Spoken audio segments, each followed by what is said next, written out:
அனைவருக்கும் இனிய காலை வணக்கம்.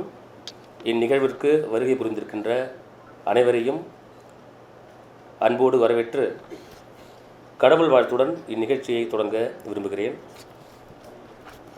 தேனாய் தீம்பழமாய் சுவை சேர்க்கரும்பாய் அமுதம் தானாய் அன்பருளே இனிக்கின்ற தனிப்பொருளே வானாய் கால் அனலாய் அதில் வாழ் புவியாய் ஆனாய் தந்தனையே அருளார முதந்தனையே அருளார முதந்தனையே. வரவேற்புரை வழங்குவதில் மிக்க மகிழ்ச்சி அடைகிறேன். அந்த வகையில் முதற்கண் இங்கே சிறப்புரை ஆற்றுவதற்காக வருகை புரிந்திருக்கின்ற சூரியனார் கோவில் ஆதீன தம்பிரான் சுவாமிகள் தவ பெருந்திரு சிவாக்கிரக தேசிக சுவாமிகள் அவர்களை கல்லூரியின் சார்பாகவும் தலைவர் வேளாண் கல்லூரி துறை தலைவர்கள் அவர்கள் சார்பாகவும் அனைவரின் சார்பாகவும் அன்போடு வருக வருக என்று வரவேற்கின்றேன். தலைமை உரையாற்ற இங்கே வருகை புரிந்திருக்கின்ற கலைமாமணி முனைவர் கருநாகராஜன் தலைவர் தமிழ்ப்பராயம் அவர்களை அன்போடு வருக வருக என்று வரவேற்கின்றேன். வாழ்த்துறை வழங்க வருகை புரிந்திருக்கின்ற முனைவர் ப ஜெய்கணேஷ் செயலர் தமிழ்ப்பராயம் அவர்களையும் அன்போடு வருக வருகின்ற வரவேற்கின்றேன். திரு பாலசுப்ரமணியன் தமிழ்ப்பராயம் உள்ளிட்ட அனைத்து தமிழ்ப்பராய உறுப்பினர்களையும் வருக வருக என்று அன்போடு வரவேற்கின்றேன். இளங்கலை மற்றும் முதுகலை மாணாக்கர்களாகிய இக்கல்லூரியின் அனைத்து மாணவர்களையும் வருக வருக என்று அன்போடு வரவேற்கின்றேன். அடுத்ததாக அனைத்து துறை தலைவர்கள், பேராசிரியர் பெருமக்கள், ஆசிரியர் அல்லாத பணியாளர்கள் அனைவரையும் வருக வருக என்று அன்போடு வரவேற்கின்றேன். வேந்தர் தொலைக்காட்சி உள்ளிட்ட அனைத்து ஊடக நண்பர்களையும் இங்கே வருக வருக என்று அன்போடு வரவேற்கிறேன். கடைசியாக அனைத்து தமிழ் பற்றாளர்கள் மற்றும் பக்தியாளர்கள் அனைவரையும் வருக வருக என்று வரவேற்று வாய்ப்புக்கு நன்றி கூறி விடைபெறுகிறேன். நன்றி, வணக்கம்.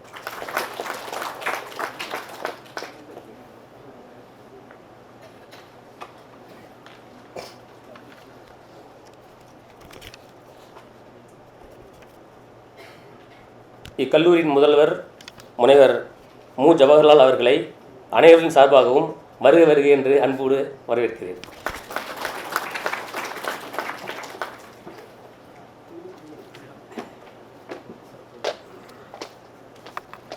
சிறப்பு விருந்தினர்களுக்கு சிறப்பு செய்தல்.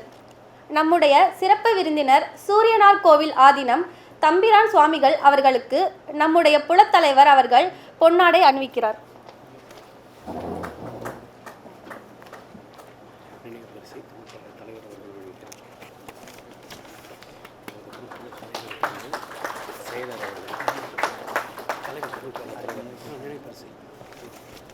நினைவு பரிசை தமிழ் பேராய தலைவர் அணிவிக்கிறார்.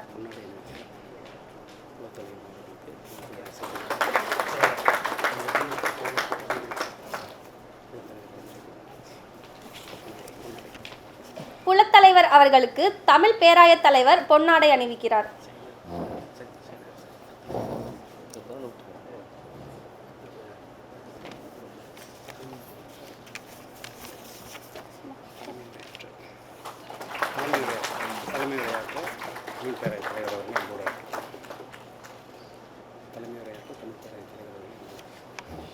தலைமையுரையாற்ற தமிழ் பேராய தலைவர் அவர்களை அன்புடன் அழைக்கின்றோம்.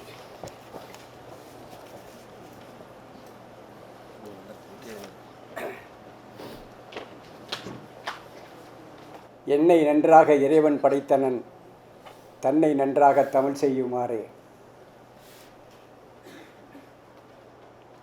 சூரியனார் கோயில் மகாசன்னிதானம் அவர்கள் தலைமையேற்று இந்த நிகழ்ச்சியை நடத்துவதாக இருந்தது.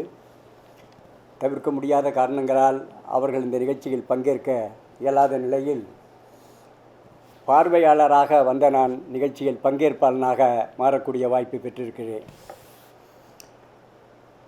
சிறப்புரை ஆற்ற வருகின்றிருக்கின்ற சூரியனார் கோயில் திரு தம்பிரான் சுவாமி அவர்களே, மிகச்சிறப்பாக இந்த நிகழ்ச்சியை ஏற்பாடு செய்திருக்கின்ற இந்த கல்லூரியினுடைய புலத்தலைவர் பேராசிரியர் ஐயா ஜவஹர்லால் அவர்களே, வாழ்த்துறை வழங்க இருக்கின்ற தமிழ் பேராயத்தினுடைய செயலர் பேராசிரியர் ஜெயகணேஷ் அவர்களே, வரவேற்புரை மற்றும் நன்றி உரை ஆற்ற இருக்கின்ற பேராசிரியர் பெருமக்களே, இந்த நிகழ்ச்சியிலே பங்கேற்று சிறப்பித்துக் கொண்டிருக்கின்ற இந்த கல்லூரியினுடைய துறை தலைவர்கள், பேராசிரியர் பெருமக்கள், மாணவ கண்மணிகள் மற்றும் ஊடகத்துறையைச் சேர்ந்த உங்கள் அனைவருக்கும் என்னுடைய நெஞ்சம் நிறைந்த காலை வணக்கத்தை தெரிவிப்பதிலே நான் மிகுந்த மகிழ்ச்சி அடைகின்றேன். பக்தி இலக்கிய பெருவிழாவை கடந்த 4 நாட்களாக நடத்தி முடித்து இன்று 5வது நாளாக இங்கே நடத்தி கொண்டிருக்கின்றோம். வளாக நிர்வாக அதிகாரியாக பொறுப்பேற்றிருக்கின்ற அன்பு தம்பி அருணாசலம் அவர்களுக்கு எந்த நிகழ்ச்சியை நாங்கள் நடத்தினாலும் அதில் அச்சரப்பாக்கம் வேளாண் கல்லூரிக்கும் வாய்ப்பளிக்க வேண்டும் என்பதிலே மிகுந்த ஈடுபாட்டோடு இருக்கின்றார். எனவேதான் எங்களுடைய திட்டப்படி 5 நாள் நிகழ்ச்சியையும் எங்கள் வளாகத்திலே நடத்துவதைத்தான் திட்டமிட்டிருந்தோம். 4 நாட்கள் இந்த வளாகத்திலே நடத்துங்கள், 5ஆம் நாள் நிகழ்ச்சியை அச்சரப்பாக்கத்தில் நடத்துங்கள் என்று அவர் கேட்டுக்கொண்டார். அவருக்கு ஆசை காட்டாங்குளத்தூர் வளாகத்தை போன்று அச்சரப்பாக்கம் வளாகமும் வளர வேண்டும் என்று. எனவே அவர் விருப்பத்திற்கு மதிப்பளித்து 5ஆம் நாள் விழாவை இன்று இங்கே ஏற்பாடு செய்திருக்கின்றோம்.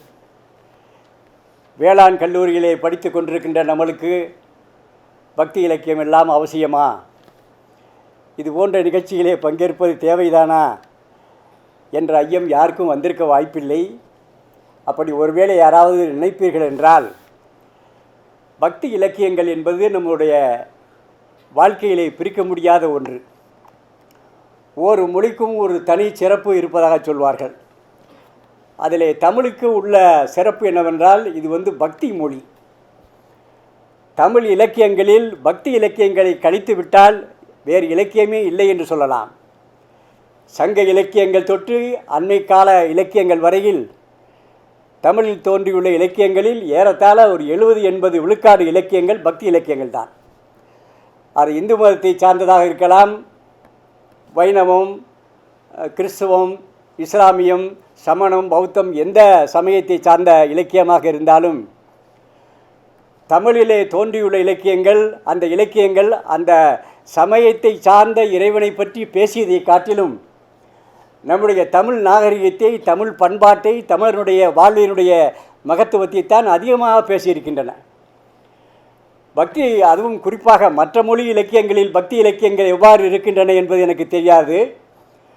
தமிழ் மொழியில் உள்ள பக்தி இலக்கியங்களை பற்றி நீங்கள் பார்ப்பீர்கள் என்றால், அது இறைவனை பற்றி பேசியதை காட்டிலும் மனிதனை பற்றி பேசியதுதான் மிக அதிகம். அந்த இறைவனின் பெருமைகளை, மகிமைகளை சொன்னதை காட்டிலும், அந்த இறைவனின் அருளை பெற வேண்டுமென்றால் மனிதன் தன்னை எவ்வாறு தகுதிப்படுத்திக் கொள்ள வேண்டும், எத்தகைய நல்ல பண்புகளை வளர்த்து கொள்ள வேண்டும், வாழ்க்கையை எவ்வாறு நேர்மையாக தூய்மையாக அமைத்து கொண்டால் இறைவன் அருளை பெற முடியும் என்றுதான் பக்தி இலக்கியம் படைத்த பெருமக்கள் அனைவருமே பாடியிருக்கிறார்கள். வாரியார் சுவாமிகளை பற்றி இங்கே சொன்னார்கள். கிருபானந்த வாரியார் சுவாமிகள் சொல்வார்கள், பக்தியும் பண்பாடும் பிரிக்க முடியாத ஒன்று. பண்பாட்டை விட்டு வெறும் பக்தி வளரும் என்றால் அந்த பக்தி பயனற்றது. எனவே பக்தியும் பண்பாடும் சேர்ந்து வளர்கின்ற பொழுதுதான் ஒரு சமுதாயம் உண்மையான வளர்ச்சியை பெற முடியும். இன்று நாட்டிலே பக்தி வளர்ந்திருக்கிறது, ஆனால் பண்பாடு குறைந்திருக்கிறது என்று ஒரு நிகழ்ச்சியிலே வாரியார் சுவாமிகள் சொன்னார்கள். எனவே பக்தி இலக்கியங்கள் படிப்பதன் நோக்கம் நம்முடைய வாழ்க்கையை பண்படுத்தி கொள்ள வேண்டும் என்பதற்காகத்தான். அந்த நோக்கத்தைத்தான் பக்தி இலக்கியங்களை படைத்த பெருமக்கள் எல்லோரும், அது ஆழ்வார்களா, நாயன்மார்களா, அல்லது வேறு பக்தி இலக்கியங்களை படைத்தவர்களா, அவர்கள் எந்த சமயத்தை சார்ந்து எந்த இறைவனை பற்றி பாடினார்கள் என்பதெல்லாம் நமக்கு தேவையில்லை. அவர்கள் அந்த சமயத்தை, இறைவனின் கருத்துக்களை சொன்னதை காட்டிலும் மனிதரை பற்றி தான் அதிகமாக கவலைப்பட்டிருக்கிறார்கள். இந்த மனிதன் எவ்வாறெல்லாம் தன்னை பண்பற்றவனாக ஆக்கி கொண்டால் இறைவன் அருளை பெற முடியும், அருளை பெறுவதற்கு என்ன தகுதிகளை இவன் பெற வேண்டும் என்பதை பற்றித்தான் எல்லா அடியார்களும் பாடியிருக்கின்றார்கள். நாராயணா வென்னும் நாமம் எதையெல்லாம் தரும் அப்படின்னு ஒரு அடியார் பாடுறாரு. குலம் தரும், செல்வம் தரும், அடியார் படுதுயர் ஆயினவெல்லாம் நிலந்தரம் செய்யும், நீள் விசும்பு அருளும், அருளோடு பெருநிலம் அளிக்கும், வளம் தரும் மற்றும் தந்திடும் பெற்ற தாயினும் ஆயின செய்யும் நலம் தரும் சொல்லை நான் கண்டுகொண்டேன் நாராயணா என்னும் நாமம். நாராயணா அப்படின்னு சொன்னால் என்ன கிடைக்கிறதெல்லாம் இங்கே பக்தியை பற்றியோ இறைவன் திருவடியை பற்றியோ வீடு வேறு பற்றியோ அதிகமாக சொல்லலை. வாழ்க்கையில் வெற்றி கிடைக்கும், மகிழ்ச்சி கிடைக்கும், துன்பங்களெல்லாம் போகும், நலமாக வாழலாம். நீ மகிழ்ச்சியாக நிம்மதியாக நலமாக வாழணுமா நாராயணாங்கிற பேர் சொல்லு. அப்போ அந்த அந்த ஆழ்வாருடைய நோக்கம் என்ன? நாராயணா என்ற பெயரை நீ சொல்வதன் மூலமாக உன் வாழ்க்கையிலே உள்ள துன்பங்கள்லாம் படுதுயர் ஆயினவெல்லாம் நிரந்தரம் செய்யுங்கிறார். வாழ்க்கையிலே நாம் பற்று கொண்டிருக்கின்ற துன்பங்களை எல்லாம் நாராயணா என்ற திருநாமத்தை நாம் உச்சரித்தால் எல்லா துன்பமும் இல்லாமல் போயிருங்கிறார். வளம் தரும், வாழ்க்கையில் நீ என்ன முயற்சி பண்ணுறியோ எல்லாத்துலேயும் வெற்றி தரும். பெற்ற தாயினும் ஆயின செய்யும், கடைசியில் எல்லாத்தையும் தாண்டி நலம் தரும், வாழ்க்கையில் மகிழ்ச்சியாக இருக்கணும், உடலில் எந்த நோய் நொடி இல்லாமல் இருக்கணும். நலம் தரும் சொல்லை நான் கண்டுகொண்டேன், நான் கண்டுகொண்டேன்கிறார். தேடி கண்டுகொண்டேன் அப்படிங்கிற மாதிரி கண்டுகொண்டேன். அது என்ன? அதான் நாராயணா என்னும் நாமம். பெற்ற தாயினும் ஆயின செய்யும்னு ஆழ்வார் சொல்கிறாரு.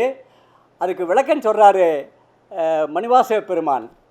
பால் நினைந்து ஊட்டும் தாயினும் சாலப் பரிந்து பாவியை என்னுடைய ஊனினை உருக்கி உள்ளொளி பெருக்கி உழப்பிலா ஆனந்தமாய தேனினை சொரிந்து புறம் துறம் தெரிந்த செல்வமே சிவபெருமானே யான் உன்னை சிக்கன பிடித்தேன் எங்கு எழுந்தருள்வது நீ அப்படிங்கிறாரு. பால் நினைந்து ஊட்டும் தாய். இந்த தாய்மார்கள்லேயே குழந்தை அழுதாதான் பால் ஊட்டுற தாய் இருக்காங்க, அழுதாலும் ஊட்டாத தாய் இருக்காங்க, அது ஒரு தாய்கள். ஆனால் காலையில் இத்தனை மணிக்கு 8 மணிக்கு பால் கொடுத்தமே, மணி வந்து 10 10:30 ஆச்சே, குழந்தைக்கு பசிக்குமே என்று அந்த குழந்தை அழுகாமலேயே நினைந்து ஊட்டுகின்றால தாய். அவள் தான் 1ஆம் நம்பர் தாய், முதல் ஃபஸ்ட் கிரேடு தாய். பால் நினைந்து ஊட்டும் தாய். குழந்தை அழுத புள்ள தான் பால் குடிக்குங்கிறாங்க. ஆனால் குழந்தையை அழுக வேண்டிய அவசியம் இல்லாமலேயே நாம் பால் கொடுக்க வேண்டிய நேரம் வந்துவிட்டதே என்று நினைந்து ஊட்டுவாள் என்றால் அவள் தான் மிகச்சிறந்த தாய். அந்த தாயை காட்டிலும் சிறந்தவன் இறைவன். அந்த தாய் எவ்வாறு நினைந்து ஊட்டுகின்றாளோ அதுபோன்று நினைந்து அருள் செய்பவன் அந்த தாயை காட்டிலும் பேரன்பு செலுத்துபவன் என்று மணிவாசகர் சொன்னார். பால் நினைந்து ஊட்டும் தாய். அதைத்தான் இங்கே ஆழ்வார் பெருமகனார் பெற்ற தாயினும் ஆயின செய்யும் அப்படிங்கிறார். திருவரங்கத்தில் எழுந்திருக்கின்ற ஆழ்வாரை பற்றி, வேங்கடவனை பற்றி ஒரு ஆழ்வார் பாடுறாரு. பச்சை மாமலை மோல் வெயினி பவளவாய் கமலை செங்கன் அச்சுதா அமரரே ஆயிரம் கொழுந்தே என்னும் இச்சுவை தவிர யான் போய் இந்திரலோகமாலும் அச்சுவை பெரினு வேண்டேன் அரங்கமானகருளானே. பெருமாளே உன்னை அச்சுதா அமரர் ஏறேன்னு சொல்கிறேன் பாருங்க. அந்த வார்த்தையை உச்சரிக்கும் போது எனக்கு ஏற்படுகின்ற மகிழ்ச்சி இருக்குது பாருங்க. இந்த மகிழ்ச்சியை விட தேவலோகத்திற்கு தலைவனாக போனால் கூட அந்த மகிழ்ச்சி என்னை பெற முடியாது. இச்சுவை தவிர யான் போய் இந்திர லோகமாலும் அச்சுவை பெரினு வேண்டேன் அரங்கமா நகருளானே அப்படிங்கிறாரு. இன்னொரு குலசேகர ஆழ்வார் ரொம்ப உருக்கமாக பாடுறாரு. திருவேங்கடத்தில் எழுந்தொருளிருக்கின்ற இறைவனை பற்றி பாடுறாரு. செடியாய வல்வினைகள் தீர்க்கும் பெருமாளே நெடியோனே வேங்கடவா நின் கோயில் வாயிலிலே அடியாரும் வானவரும் அரம்பையரும் கிடந்து இயங்கும் படியாய் கிடந்தும் நின் பவளவாய் காணேனோ. உன்னுடைய கோயிலில் நான் மனிதனாக அடுத்த பிறவியில் பிறக்க முடியாட்டாலும் அந்த கோயிலில் படி இருக்குவார். உன்னுடைய சன்னதிக்கு முன்னால் படி. அந்த படியாக பிறந்தாவது நான் உன்னுடைய திருமுகத்தை பார்க்க மாட்டேனா. எவ்வளவு உண்மை உருகிய பக்தி. அந்த திருவேங்கட மலையில் உள்ள ஒரு மரமாக பிறக்க மாட்டேனா. அந்த திருவேங்கடத்தில் உள்ள சுளையில் சுனை அதில் மீனாக பிறக்க மாட்டேனா என்றெல்லாம் வேண்டுகின்ற பொழுது அந்த ஆழ்வார்கள் எவ்வளவு ஒரு பக்தி வைத்திருக்கிறார்கள் என்பதை பார்க்க முடிகிறது. திருநாவுக்கரசர் பாடுறாரு. புழுவாய் பிறக்கினும் புண்ணியா உன்னடி என்மனத்தே வலுவாதிருக்க வரந்தர வேண்டுங்கிறாரு. நாட்டில் இன்றைக்கி இருக்கிற புழுக்களுக்கெல்லாம் மனம் கிடையாது. மனம் மனுஷனுக்கு மட்டும்தான் இருக்குது. அவர் என்ன சொல்கிறாரு? இறைவா, நான் செய்த பாவத்தின் காரணமாக அடுத்த பிறவியில் என்னை புழுவாய் படைப்பியா? நோ அப்ஜெக்ஷன், படைச்சிட்டு போ. நான் செஞ்ச பாவத்தினாலே என்னை புழுவாக தான் படைப்பியா? படைச்சிட்டு போ. ஆனால் ஒரு கண்டிஷன், நாட்டில் இன்றைக்கி இருக்கிற புழுக்களுக்கெல்லாம் மனம் கிடையாது. என்னை நான் செய்த பாவத்தின் காரணமாக புழுவாக படைப்பாய் என்றால் மனம் வைத்து அந்த புழுவை படை. ஏன்? அந்த மனம் இருந்தால் தான் உன்னை நினைக்க முடியும். மனம் இல்லைன்னா நினைக்க முடியாது. எனவே என்னை புழுவாக படைத்தாலும் பரவாயில்லை, உன்னை நினைப்பதற்குரிய மனத்தை வைத்து படு படை என்று வேண்டுகின்ற அளவிற்கு அந்த ஆழ்வார்கள் நாயன்மார்களிடையே எந்த அளவிற்கு பக்தி உணர்வு மேலோங்கி இருக்கிறது என்பதையெல்லாம் அந்த பக்தி இலக்கியங்களை படிக்கின்ற பொழுது நான் உணர்கின்றோம். அதையெல்லாம் நீங்கள் படிக்க வேண்டும். பக்தியோடு பண்பாட்டையும் சேர்த்து வளர்க்க வேண்டும் என்ற எண்ணம் நமக்கு வர வேண்டும் என்ற எண்ணத்தில் தான் இந்த பக்தி இலக்கிய பெருவிழாவை நாங்கள் நடத்தி கொண்டிருக்கின்றோம். மணிவாசர் சொல்லுவார், யானோ பொய் என் நெஞ்சும் பொய் ஆனாலும் நாயேன் அழுதால் பெறலாமே. நான் என் வாழ்க்கையே பொய்யான வாழ்க்கை, என் நெஞ்சும் பொய், அதில் உண்மை இல்லை. ஆனால் ஒரு கண்டிஷன், எனக்கு ஒரு நம்பிக்கை இருக்குது, திருப்பி திருப்பி அழுதால், உன்னை நினைத்து அழுதால் உன் அருளை பெறலாம். என்கிட்ட இருக்கிற குற்றங்களையெல்லாம் நீ மறந்துடுவ, என்னுடைய தவறுகளெல்லாம் மன்னிச்சிருவ, உன்னை நினைத்து நான் அழுதால் எனக்கு நீ அருள் செய்வாய் அப்படிங்கிறாரு. வள்ளல் பெருமானத்தான் சொல்லுவார், நினைந்து நினைந்து நெஞ்சம் நெகிழ்ந்து நெகிழ்ந்து அன்பே நிறைந்து நிறைந்து ஊற்றலும் கண்ணீரதனால் நினைந்து நினைந்து இறைவனை எண்ணி போற்றினால் அருளை பெறலாம் என்று. அருள் பெறமோ இல்லையோ, வீடு பேர் அடைகிறமோ இல்லையோ, இந்த மனித பிறவியினுடைய மகத்துவத்தை உணர்ந்து நல்லவர்களாக நேர்மையானவர்களாக தூய்மையாக வாழ வேண்டுமென்றால் அதற்கு பக்தி இலக்கியம் பயன்படும். அதற்காகத்தான் இந்த விழாவை நடத்தி கொண்டிருக்கின்றோம்.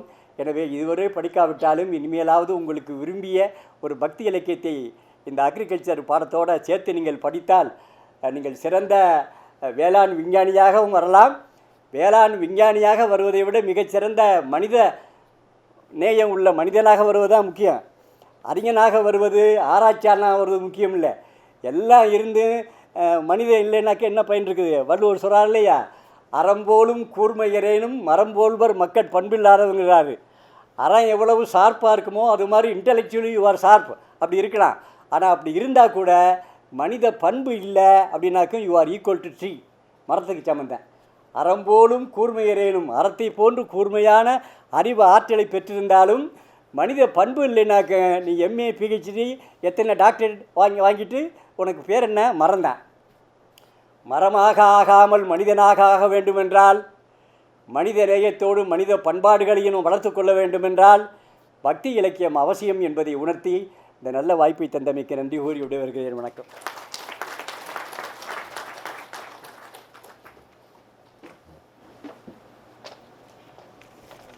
தலைமையுரை அளித்தமைக்கு நன்றி ஐயா.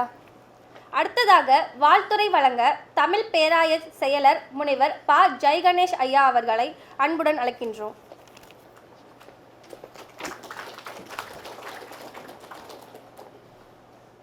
மாசில் வீணையும் மாலை மதியமும் வீசு தென்றலும் வீங்கில வேனிலும் மூசு வண்டரை பொய்கையும் போன்றதே ஈசன் எந்தை இணையடி நிழலே. ஒரு அற்புதமான திருநாவுக்கரசரின் இந்த அடிகளிலிருந்து தொடங்குவது பெருமகிழ்ச்சி. கிட்டத்தட்ட நாங்கள் இது 5ஆம் நாள். பக்தி இலக்கியத்தில் நனி சொட்ட சொட்ட அப்படின்வாங்களே, அந்த மாதிரி இந்த 5 நாளும் இன்றைக்கு 5வது சாமிகள் அவருடைய பேச்சை கேட்கறதுக்கு தயாராக இருக்கிறோம். 4 நாட்களும் அந்த பக்தியிலே நாங்கள் ஆழ்ந்து தோய்ந்து இருப்பதற்கான ஒரு பின்புலத்தை எங்களுக்கு அளித்தவர் எங்களுடைய மாண்பமை வேந்தர் ஐயா அவர்கள். முதல்ல அவருக்கு தான் நாங்கள் வணக்கத்தையும் நன்றியையும் சொல்லணும். அந்த நேரத்தில் இந்த நிகழ்ச்சி இப்படி சிறப்பாக நடைபெறுவதற்கு, இப்படி திட்டமிடலோட ஒவ்வொரு நாளும் ஒவ்வொரு கல்லூரியின் புலத்தலைவர்கள் அங்கே இருக்கக்கூடியவங்க வந்து பங்கெடுத்து மிக சிறப்பான பேச்சாளர்களை அழைத்து இந்த நிகழ்ச்சி இப்படி சிறப்பாக நடைபெற்று கொண்டிருக்கிறது என்றால் அந்த திட்டமிடலை உருவாக்கியவர் எங்களுடைய தமிழ் பேராயத்தின் தலைவர் முனைவர் கலைமாமணி கருநாகராசன் ஐயா அவர்கள். ரொம்ப அழகாக திட்டமிட்டிருக்கார். 5 நாளும் அப்படி கேட்டவங்களுக்கு தெரியும். ஒவ்வொரு நாளும் மாணவர்கள் முடியும் போது இந்த நாள் நமக்கு பயனுடைய நாள் அப்படின்னு தான் அந்த அரங்கை விட்டு வெளியே சென்றார்கள். அப்படியான பேச்சாளர்களை அழைத்து இந்த நிகழ்ச்சியை மிக சிறப்பாக திட்டமிட்டிருக்கிறார்கள். ஐயா அவர்களுக்கும் என்னுடைய முதலில் வணக்கத்தை தெரிவித்துக் கொள்கிறேன். இன்றைக்கு இந்த நிகழ்ச்சி இந்த அரங்கில் நடப்பதற்கு காரணம் நம்மளுடைய இங்கே கல்லூரியின் புலத்தலைவர், வேளாண்மை கல்லூரியின் புலத்தலைவர் ஜவஹர்லால் நேரு ஐயா. உண்மையிலுமே நான் முதல் முறையாக வேளாண்மை கல்லூரிக்குள்ளே நுழைஞ்சிருக்கிறேன். அது தெரியல, அது ஒரு ஃபீல் எப்படின்னு எனக்கு உணர முடியல. சில இடங்களுக்கு உள்ளே நுழையும் போதே ஒரு ஆத்ம திருப்தி நமக்குள்ளே கிடைக்கும்ல, அந்த ஆத்ம திருப்தியை நான் இன்றைக்கு உள்ளே நுழையும் போது இது தற்புகழ்ச்சிக்காலாம் சொல்லலை, இது யாரையாவது இது பண்ணணும்லாம் சொல்லலை. உண்மையிலுமே நான் நுழைஞ்சப்போ எனக்கு உள்ளூர ஒரு ஆத்ம உணர்வு கிடைத்தது. என் உடன் வந்தவர்களும் அதை உணர்ந்தவர்கள் அப்படின்னு நினைக்கிறேன். அப்படியான ஒரு நல்ல நிகழ்ச்சியை இன்று இங்கே சிறப்பாக ஒருங்கிணைத்திருக்கிறார்கள். நல்ல மாணவர்களோடு, கேட்கக்கூடிய மாணவர்களோடு, பின்னலாம் கேட்குறாங்க, அந்த மாதிரி கேட்கக்கூடிய மாணவர்களோடு இந்த நிகழ்ச்சியை மிக சிறப்பாக ஐயா அவர்கள் ஒருங்கிணைத்திருக்கிறார்கள். அவர்களுக்கும் என்னுடைய வணக்கத்தை நான் தெரிவிப்பதில் மகிழ்ச்சி அடைகிறேன். சாமிகளை 2021 நாங்கள் மிகப்பெரிய ஒரு பக்தி பெருவிழா 22 ஆதீனங்கள் எஸ்ஆர்எம் காட்டாங்குளத்தூர் வளாகத்தில் ஒரே மேடையில் ஒன்றாக அமர்ந்த நாள் அந்த நாள்.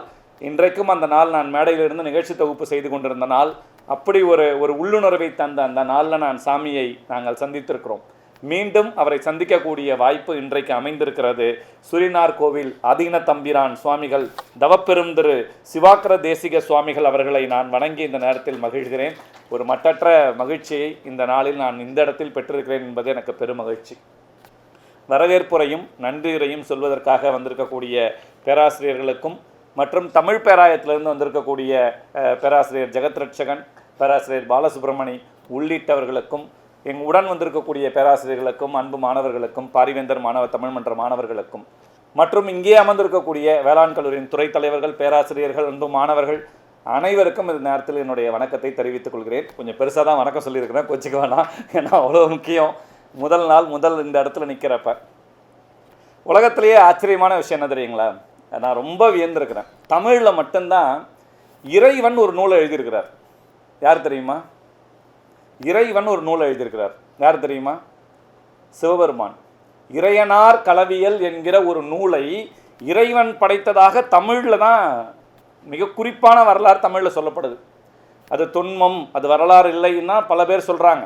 ஆனால் 19ஆம் நூற்றாண்டு வரை அது இறையனார் தான் எழுதினார் என்ற ஒரு முக்கியமான நம்பிக்கை தமிழ் சமூகத்திலே உண்டு. ஒரு பாண்டிய மன்னன், ஒரு சின்ன குட்டி கதை, அந்த குட்டி கதை ஒரு குட்டி கதை. பாண்டிய மன்னன் அவனுடைய நாடு 12 ஆண்டு காலம் கிட்டத்தட்ட ஒரு வறுமை நிலையை நோக்கி நகர்கிறது. அப்போ தன்னுடைய நாட்டில் இருக்கக்கூடிய புலவர்களை எல்லாம் அழைத்த அந்த பாண்டியன் மன்னன் சொல்கிறான், என்னுடைய நாடு தற்போது வறுமையில் இருக்கிறது, நீங்கள் எல்லாம் வேறு வேறு நாட்டிற்கு இடம்பெயர்ந்து செல்லுங்கள் அப்படின்னு சொல்லிட்டு அங்கே இருக்கக்கூடிய புலவர்களை எல்லாம் வேறு வேறு நாட்டிற்கு அனுப்பி வைக்கிறான். ஒரு 12 ஆண்டுகள் கழித்து மீண்டும் அவனுடைய நாடு நாடாக மாறியது, மழை வளம் பெருகியது, மிக சிறப்பான விளைச்சல் கிடைச்சது. உடனே தன்னுடைய சேவர்களை கூட்டு இங்கேருந்து போன புலவர்களை எல்லாம் திருப்பி கூப்பிட்டுவாங்க அப்படின்னு சொல்கிறார். போனவங்க தேடி வரும்போது எழுத்திலக்கணம், 5 இலக்கணம் உங்கள் எல்லாருக்கும் தெரியும் நினைக்கிறேன், எழுத்திலக்கணம் பாடக்கூடியவர்கள் வந்து சேர்ந்து விட்டார்கள். சொல்லிலக்கணம் வந்தாங்க, யாப்பிலக்கணம் வந்தாங்க. ஆனால் இந்த பொருள் இலக்கணம் எழுதக்கூடியவர்கள் மட்டும் கிடைக்கவே இல்லை. ஏன்னா தமிழுடைய மிகச்சிறந்த பொருண்மை என்பது பொருள் இலக்கணம் தான் வந்து. அப்போ பாண்டிய மன்னனுக்கு ஒரு கவலை வந்தது. இரவிலே போய் தூங்கும்போது ஈசனை பார்த்து, ஈசனே எல்லாம் கிடைச்சிட்டாங்க, இந்த பொருள் இலக்கணம் எழுதக்கூடிய ஆள் மட்டும் இன்னும் கிடைக்கலையே அப்படின்னு சொல்லி சோகத்தில் இருந்தபோது அடுத்த நாள் காலை விடிந்தது. கோயிலுக்கு, அந்த அரண்மனையை ஒட்டி ஒரு கோயில், அங்கே ஒரு பூசாரி இருந்தார். அவர் வந்து அந்த கோயிலை சுத்தம் செய்த போது இறைவனின் பீடத்தின் அருகே ஒரு ஓலைச்சுவடி கட்டு இருந்தது. அதை எடுத்து பார்த்தார். பார்த்த உடனே அகப்பொருள் என்று தோன்றியது. எடுத்துக்கொண்டு ஓடி போய் அதை பாண்டிய மன்னனிடம் சொன்னார். அரசே, நீங்கள் நேற்று கவலைப்பட்டீர்கள், இதோ அந்த ஈசனே உங்களுக்கு ஒரு நூலை வழங்கியிருக்கிறார் என்று சொல்லி கொடுக்கிறாரு. அதை வாங்கி பிரித்து படித்தால் அந்த நூல் 60 சூத்திரங்களை கொண்ட இறையனார் களவியல், இறையனார் அகப்பொருள் என்கிற நூலை ஈசன் கொடுத்ததாக அந்த கதை சொல்கிறது. இப்படி வாங்கி படிக்கிறாரு. படித்த உடனே அது சூத்திரமாக இருக்குது, பொருள் புரியலன்னே அவர் வருத்தமாக இருக்குது. எதிர்க்க இருக்கிறவங்களை பார்க்குறாரு. மொத்தம் 49 புலவர்கள் இருக்கிறாங்க. 49 புலவர்கள் யார்கிட்ட கொடுத்து உரை எழுத சொல்லணும்னு யோசிக்கிறப்ப அவர் என்ன முடிவு பண்ணுறாருன்னா, எல்லார்கிட்டையுமே கொடுக்குறார். கொடுத்து இந்த 60 சூத்திரத்துக்கும் எல்லாரும் உரை எழுதி என்கிட்ட கொண்டு வாங்க, இதை வந்து கடைசியாக ஒரு நடுவரை வச்சு முடிவு பண்ணி இதை தீர்மானிப்போம் அப்படின்றார். நக்கீரர் இருக்கிறார், அதில் வேறு சில மாங்குடி மருதன் இருக்கிறார், வேறு சில புலவர்கள் எல்லாம் இருக்கிறாங்க. போய் எடுத்துட்டு போய் எல்லாரும் உரை எழுதி வராங்க. 49 பேரும் பெரும்புலவர். இவர்களை மதிப்பிடக்கூடிய ஒரு ஆள் வேணும். அப்பயும் அவர் கவலை வருது அரசனுக்கு, 49 பேரும் மிகச்சிறந்தவர்கள், இதில் யார் சிறந்தவர் என்பது நான் எப்படி முடிவு செய்ய முடியும் அப்படின்னோடனே திரும்பியும் இறைவன் கனவுல வரார். உப்பூரி குடிகிழார் மகனார் உருத்திரசன்மன் ஒருத்தர் இருக்கார். அவர் தான் முருகனுடைய வடிவம். அவர் வந்து 2 கைகள் இருக்காது, 2 கால்கள் இருக்காது, வாய் பேச முடியாது, காது மட்டும் கேட்கும். அவரை அலங்கரித்து கொண்டு வந்து சங்க பீடத்திலே அமர வைத்தால் நீங்கள் எதிரில் நின்று அந்த உரையை வாசிக்கும் போது அவர் தான் ஜட்ஜு பண்ணுவார் அப்படின்றாங்க. ஒரு குழப்பம் வருமா இல்லையா? வாய் பேச முடியாது, காது மட்டும்தான் கேட்கும், அவர் எப்படி இதை வந்து ஒரு ஜட்ஜு பண்ணுவார் அப்படின்னு சொல்லிட்டு எல்லாருக்கும் ஒரு ஐயம் வருகிறது. ஆனாலும் யார் சொன்னது? இறைவன் சொன்னார். அதனால் அதே போல் அடுத்த நாள் அவரை அலங்கரித்து கொண்டு வந்து அந்த சங்க பீடத்திலே அமர வைக்கிறார்கள். அமர வைத்த உடனே ஒவ்வொருவராக போய் வாசிக்கிறாங்க. அவர் இப்படியே உட்கார்ந்துருக்கிறார். எந்த ரியாக்ஷனும் அவருடைய உடல்ல இருந்து எந்த மெய்ப்பாடும் வெளிப்படவில்லை, அப்படியே இருக்கிறார். ஒரு புலவர் போய் வாசிக்கிறாரு. வாசிக்கும் போது 2 துள்ளி கண்ணீர் இப்படி சொட்டின அடுத்த நிமிஷம் சரி இப்போ ஒரு ஜட்ஜ்மெண்ட் கிடச்சிருக்கு. என்ன கிடச்சிருக்குது? இதுக்கு முன்னாடி படித்தவங்கலாம் ரியாக்ஷன் இல்லை, முறையாக அவர் படிக்கிறப்ப ஒரு 2 இடத்துல கண்ணீர் சொட்டி கொஞ்சம் உடம்பு அந்த கூஸ்பம்ப் மெய்மயிர் சிலிர்க்கிறது அப்படின்றாங்க. கடைசியாக நிறைவாக நக்கீரர் வருகிறார். நக்கீரர் வந்து அந்த உரையை தொடங்கி வாசிக்கிறார். அந்த உரை முடியும் வரை மெய்மயிர் சிலிர்த்தபடியும் கண்ணீர் வழிந்தபடியும் ஆற்றோருக்காக அவர் அப்படியே உட்கார்ந்துருக்கிறாரு. இப்போ ஜட்ஜ்மெண்ட்டில் எந்த உரை சிறந்த உரை? யார் உரை? நக்கீரர் உரை சிறந்த உரை என்று அமைகிறது. கிட்டத்தட்ட அந்த உரை 10 தலைமுறைகளாக வாய்மொழியாக சொல்லப்பட்டு மனப்பாட கல்வியில் நிலை நின்று பின்னால் அது ஏட்டிலே எழுதப்பட்டது என்பதாக அந்த உரைக்கு ஒரு வரலாறு உண்டு. அந்த உரையை கேட்டருளியவர் யார் என்றால் முருகப்பெருமான் என்பதாக அந்த வரலாறு நமக்கு பதிவு செய்கிறது. இந்த நூலை எழுதந்து யாரு? சிவபெருமான் அப்படின்னு சொல்கிறாங்க. பின்னாடி அது அறிவியல் பூர்வமாக அது குறுந்தொகையில் 2ஆம் பாட்டு கொங்குதேர் வாழ்க்கை அம்ஜரை தும்பி என்ற ஒரு பாடலை பாடியவர் அவர்தான் அந்த இறையனாராக இருக்கலாம் என்று, பின்னால் ஒரு புலவராக இருக்கலாம் என்று ஒரு முடிவுக்கு வராங்க. அது வரலாற்று அடிப்படையில் பாருங்களேன். உலகத்தில் இப்படி எங்கேயாவது போய் கதை கேட்டிங்கன்னா இப்படி இருக்குமா? தமிழ் மொழியில் தான் இறைவன் அடி எடுத்து கொடுத்து நூல் எழுதப்பட்டிருக்கு. இறைவனே நூல் எழுதியதாக வரலாறு 19ஆம் நூற்றாண்டு 20ஆம் நூற்றாண்டு வரை தொடர்ந்து வந்திருக்கிற மரபு நம் மரபிலே இருந்திருக்கிறது. அத்தகைய ஒரு செழுமை வாய்ந்த பக்தி இலக்கிய மரபை தமிழ் சமூகம் கொண்டிருக்கிறது என்பதுதான் நம்முடைய வரலாறாக இருக்கிறது. நான் ஆச்சரியமாக பார்க்குறேன். அதாவது நீங்கள் திருநாவுக்கரசருடைய முக்கியமான செயல்னு தெரியுங்களா? நான் மாசில் வினயம் பாடினல்ல, சுண்ணாம்பு தொட்டிக்குள்ளே போட்ட போது அவர் அந்த பாடலை பாடுகிறார். பாடிய பிறகுதான் அவர் வந்து அதிலிருந்து இறைவனுடைய அருளால் அவருக்கு எந்த பிரச்சனையும் இல்லைன்றதுனால அவர் மீண்டு வருகிறார். உழவாரப்பணின்னு ஒரு பணி அவர் செஞ்சார். என்ன பணி? உழவாரப்பணி. கோயிலை சுற்றி சுத்தம் செய்தலை அவர் மிக முக்கியமான ஒரு தொண்டராக இருந்து எல்லா கோயில்களிலும் இந்த உழவாரப்பணியை செய்திருக்கிறார் என்பது நம்மோடு தொடர்புடைய ஒரு மிக முக்கியமானதாக இருக்கிறது. இந்த பக்தி இலக்கியங்களில் இருந்தவர்கள் பக்தி மட்டுமல்ல, இந்த சமூகத்தோடு அவர்கள் இணைந்திருக்கிறார்கள். திருவள்ளுவர் அறத்தின் வழியாக, பொருளின் வழியாக, இன்பத்தின் வழியாக ஒரு அறவியல் சமூகத்தை இந்த மனித சமூகத்தில் கட்டமைக்க வேண்டும் என்று சிந்தித்தவர் திருவள்ளுவர். ஔவையார் அறம் செய்ய விரும்பு ஆறுவது சினம் என்று ஒற்றை வரியில் இந்த சமூகத்திற்கான அறக்கருத்துக்களை பேசினார். ஆனால் இந்த பக்தி இலக்கியம் பாடிய மகான்கள் காரைக்கால் அம்மையார் தொடங்கி சுந்தரர், திருநாவுக்கரசர், ஞானசம்பந்தர், மாணிக்கவாசகர், சைவ வைணவ இலக்கியங்களில் எல்லா இலக்கியங்கள்லையும் இந்த மனித அறம் எப்படி பின்பற்றப்பட வேண்டும், இந்த மனிதர்கள் எப்படி நேர்மையோடு வாழ வேண்டும், நம்ம எல்லாரையும் மேலே ஒருத்தன் உட்காந்து பார்த்துட்டு இருக்காண்டா அப்படின்னு சொல்லுவாங்க. ஒரே வசனம் தான், எல்லாரையும் மேலே ஒருத்தன் பார்த்துட்டு இருக்கான். இந்த மேலே ஒருத்தன்ற ஒரு விஷயத்துக்காக தான் நாம் பல நேரங்களில் பயந்து இந்த சமூகத்தின் சக மனிதர்களோடு உறவுகளை பேணி கொண்டிருக்கிறோம் என்பதுதான் வரலாறாக பல நேரங்களில் பார்க்க முடிகிறது. அத்தகைய சிந்தனையை இந்த பக்தி இலக்கியங்கள் எல்லா உலக இலக்கியங்களும் விதைத்திருக்கிறது, தமிழ் இலக்கியங்களில் இன்னும் ஆழமாக விதைத்திருக்கிறது என்பதை நாம் அறிய முடிகிறது. அத்தகைய பக்தியை கொண்டாட, அதிலும் குறிப்பாக கந்தசஷ்டியில் முருகனை கொண்டாட, தமிழ் சமூகத்தின் ஆதி கடவுளாக முருகப்பெருமானை முன்வைக்கிற ஒரு சமூகம், முருகன் எப்போதெல்லாம் மீண்டும் மீண்டும் பல இடங்களில் மீண்டும் மீண்டும் முன்வந்து நிற்கிறார். கந்தபுராணம்லாம் அவ்வளோ அருமையாக பாடியிருக்காங்க அவருக்காக. அத்தனை விஷயங்கள் அருணகிரிநாதருடைய பாட்டெல்லாம் கேட்டால் நம்ம காதுகள் இனிக்கின்றன. முருகு என்றாலே அழகு என்ற பொருள். அந்த அழகு என்பது அத்தனை ஒரு முகப்பொலிவோடு அவரை வைக்கிறாங்க.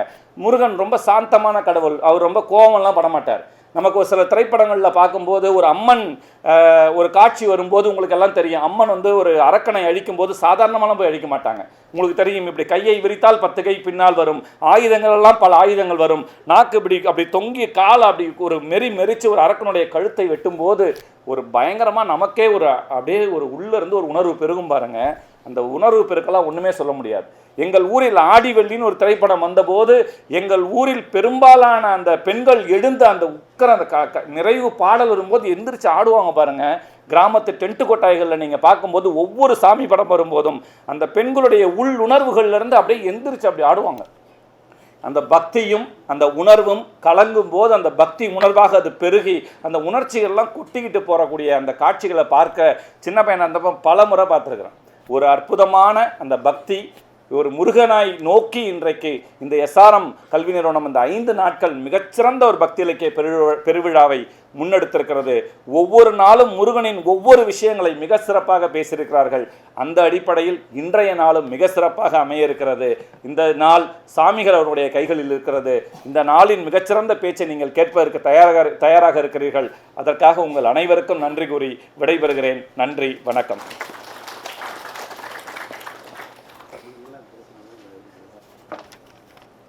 உளமும் உடலும் பொங்கும் வகையில் உணர்ச்சி பெருக்கோடு வாழ்த்துரையாற்றியமைக்கு நன்றி ஐயா. அடுத்ததாக வாழ்த்துரை ஆற்ற நமது வேளாண் கல்லூரியின் வெற்றி கதையில் ஒரு முக்கிய அத்தியாயமாக விளங்கும் நமது கல்லூரியின் முதல்வர் முனைவர் மு. ஜவஹர்லால் அவர்களை அன்புடன் அழைக்கின்றோம்.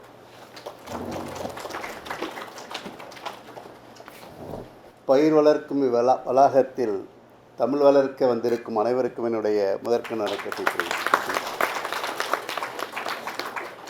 எனக்கு வாழ்த்துரை போட்டு என்னுடைய பெயர் மட்டும்தான் போட்டிருந்தது.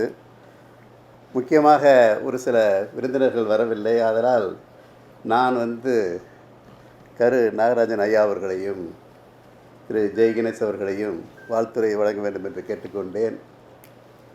சற்று தைரியமாக தான் வந்தேன். இங்கே அவர்கள் பேச ஆரம்பித்த பிறகு எனக்கு சற்று உள்ளே ஒரு நடுக்கம் உருவாகிவிட்டது. அதான் சொல்லுவாங்க இரும்பு அடிக்கிற இடத்துல ஈக்கு என்ன வேலை என்று. அதுபோல் ஆனால் அதற்கு மேலாக கம்பன் வீட்டு கட்டுத்தறியும் கவிபாடும் என்பார்கள். அதே போன்று உங்கள் அருகில் உட்கார்ந்த பிறகு எனக்கு சற்று வர ஆரம்பித்து விட்டது. என்னுடைய நண்பர் ராஜசேகர் அவர்கள் தமிழில் பாட ஆரம்பித்து விட்டார்கள். அதனால் தமிழ் நம்மளுடைய உயிர், தமிழ் நம்மளுடைய மூச்சு, அனைத்தும். பக்தி இலக்கிய பெருவிழா. இந்த ஐயா அவர்கள், வேந்தர் ஐயா அவர்கள் எந்த துறையும் விட்டு வைத்ததில்லை. அதான் பல்கலைக்கழகம், நல்லதொரு பல்கலைக்கழகம். அவர்கள் மிக அதிக முக்கியத்துவம் கொடுப்பது தமிழுக்கு. தமிழுக்கென்று ஒரு வார விழா. நாமெல்லாம் தமிழுக்கு முத்தமிழ் விழா என்று 3 நாட்கள் கொண்டாடுவோம். இங்கே தமிழ் பக்தி பெருவிழாக 5 நாட்கள் கொண்டாடப்பட்டு எல்லோரும் விவசாயிகள் உற்பத்தி பண்ணக்கூடிய உணவுகளை உண்டு, ஆனால் விவசாயிகளை கைவிட்டுருவாங்க. ஆனால் இங்கே எங்களை மதித்து இந்த விழா 5 நாட்கள் நடைபெற வேண்டும். அதில் இறுதி விழா எப்பொழுது ஆரம்பம் முக்கியமல்லை, இறுதிதான் முக்கியம். அதனால் அந்த இறுதி முக்கியம் என்று நினைத்து இந்த இறுதி விழாவை எங்கள் வளாகத்தில் நடைபெற உதவிய கருநாகராஜன் ஐயா அவர்கள், என்னுடைய நண்பர் வளாக அதிகாரி அருணாச்சலம் அவர்கள், எல்லாவற்றுக்கும் மேலாக எங்களுடைய வேந்தர் ஐயா அவர்கள் அனைவருக்கும் இந்த கல்லூரியின் சார்பாக முதலில் நன்றியினை தெரிவித்துக் கொள்கின்றோம். இந்த விழா முதல் விழாவாக, ஏன்னா இது இந்த வாரம் முருகப்பெருமானுடைய வாரம். நமக்கெல்லாம் தெரியும் சூரசம்ஹாரம் 2 நாட்களாக எவ்வாறு இந்த திருச்செந்தூரில் நடைபெற்று கொண்டிருக்கிறது என்பதை பல்வேறு தொலைக்காட்சிகள், வானொலிகளுமாக கேட்டுக்கொண்டிருக்கின்றோம். அதில் முதல் விழாவாக எல்லாம் முருகனை பற்றிய தலைப்பு.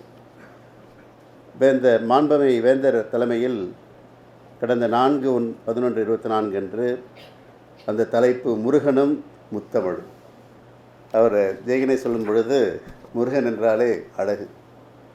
அடுத்ததாக 5/11/22 நாளன்று கருணை கடல் கந்தன் என்ற தலைப்பிலும், 6ஆம் தேதி அன்று குடி முழுதாண்ட குமரன் என்ற தலைப்பிலும், 7ஆம் தேதி அன்று வேலுண்டு வினையில்லை என்றும், கடைசியாக இங்கே நம் வளாகத்தில் குருவாய் வருவாய் அருள்வாய் என்ற தலைப்பில் ஐயா அவர்கள் பேச இருக்கின்றார்கள். திரு சிவாக்கிரக தேசிய சுவாமிகள் அவர்கள் இங்கே உரையாற்ற இருக்கின்றார்கள். அவர்களுக்கு இங்கே வளாகத்தில் உங்களுடைய காலடி பதிந்தமைக்கு நாங்கள் மிக்க நன்றியை தெரிவித்துக் கொள்கின்றோம்.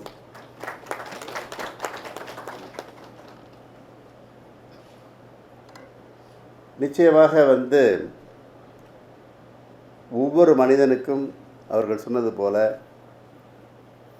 பண்பும் ஒழுக்கமும் மிக மிக முக்கியமானது.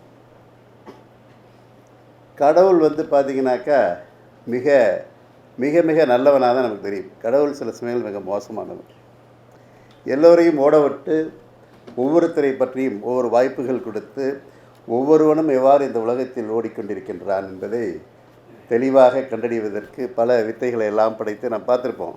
அது சிவபெருமானுடைய கூற்றுகள்லாம் நிறைய நமக்கு படிச்சிருப்போம்.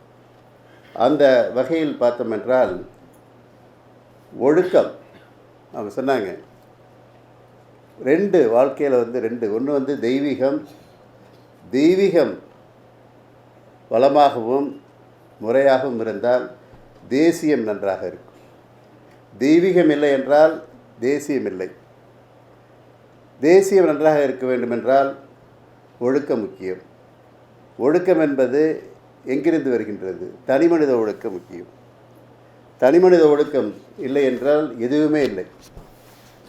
அதனால் கடவுள் பார்த்திங்கனாக்கா ஒன்றொன்றையும் பார்த்து பார்த்து படைச்சிருப்பான்.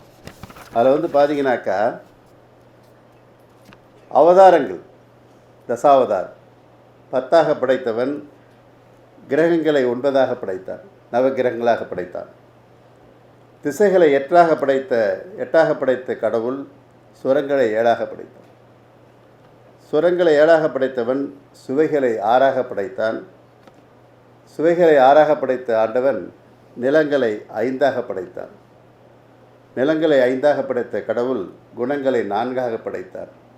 ஆனால் அவர்கள் சொன்னது போல் கடவுள் அவனை 3ஆக படைத்து கொண்டார். படைப்பவனாகவும் காப்பவனாகவும் அழிப்பவனாகவும் படைத்து கொண்டு மனிதர்களை 2ஆக படைத்தான், ஆணாகவும் பெண்ணாகவும். ஆனால் எல்லாவற்றையும் பல நிலைகளில் படைத்தவன் ஒழுக்கத்தை மட்டும் ஒன்றாக படைத்தான். அழகாக ஒழுக்கம் எல்லாருக்கும் ஒன்று தான். அவருக்கு ஒரு ஒழுக்கம், எனக்கு ஒரு ஒழுக்கம் அப்படிலாம் கிடையாது. ஒழுக்கம் ஒன்று தான். அழகாக திருவள்ளுவர் சொன்னான், ஒழுக்கம் விழுப்பம் தரலான், ஒழுக்கம் உயிரினும் ஓம்பப்படும். அதனால் இந்த ஒவ்வொரு மனிதனுக்கும் அவங்க சொன்னாங்க மனிதம் என்பது ஒரு புனிதம். மனிதம் இல்லையில் ஒன்றுமே இல்லை. அந்த புனிதமான மனிதம் வேண்டுமென்றால் முக்கியமானது பக்தி. பக்தி எப்படி வேணாலும் இருக்கலாம். நீங்கள் எதனாலும் வந்து வணங்கலாம், உங்களுக்கு பிடிச்சது வணங்கலாம். யாருனாலும் எந்த கடவுளை வேணாலும் வணங்கலாம், தப்பில்லை. நீங்கள் இந்துவாக இருக்கலாம், இஸ்லாமியராக இருக்கலாம், கிறிஸ்தவராக எதை வேணாலும் இருக்கலாம்.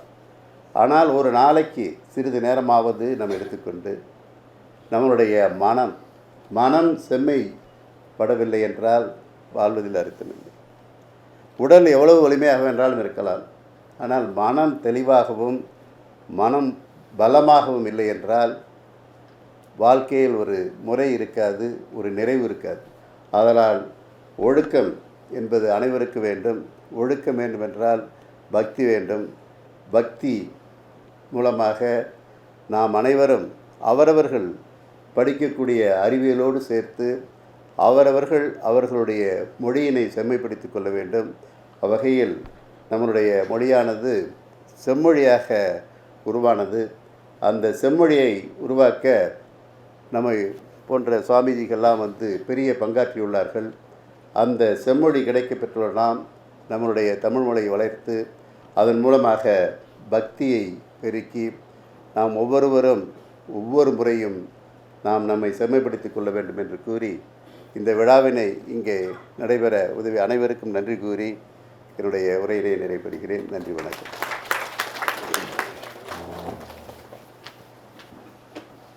சிறப்பாக வாழ்த்துரை ஆற்றிய நமது கல்லூரியின் முதல்வர் அவர்களுக்கு நன்றி. அடுத்ததாக சிறப்புரையாற்ற சூரியனார் கோவில் ஆதீனம் தம்பிரான் சுவாமிகள் தவப்பெருந்திரு சிவாக்கிர தேசிக சுவாமிகள் அவர்களை பெருமையுடன் அழைக்கின்றோம்.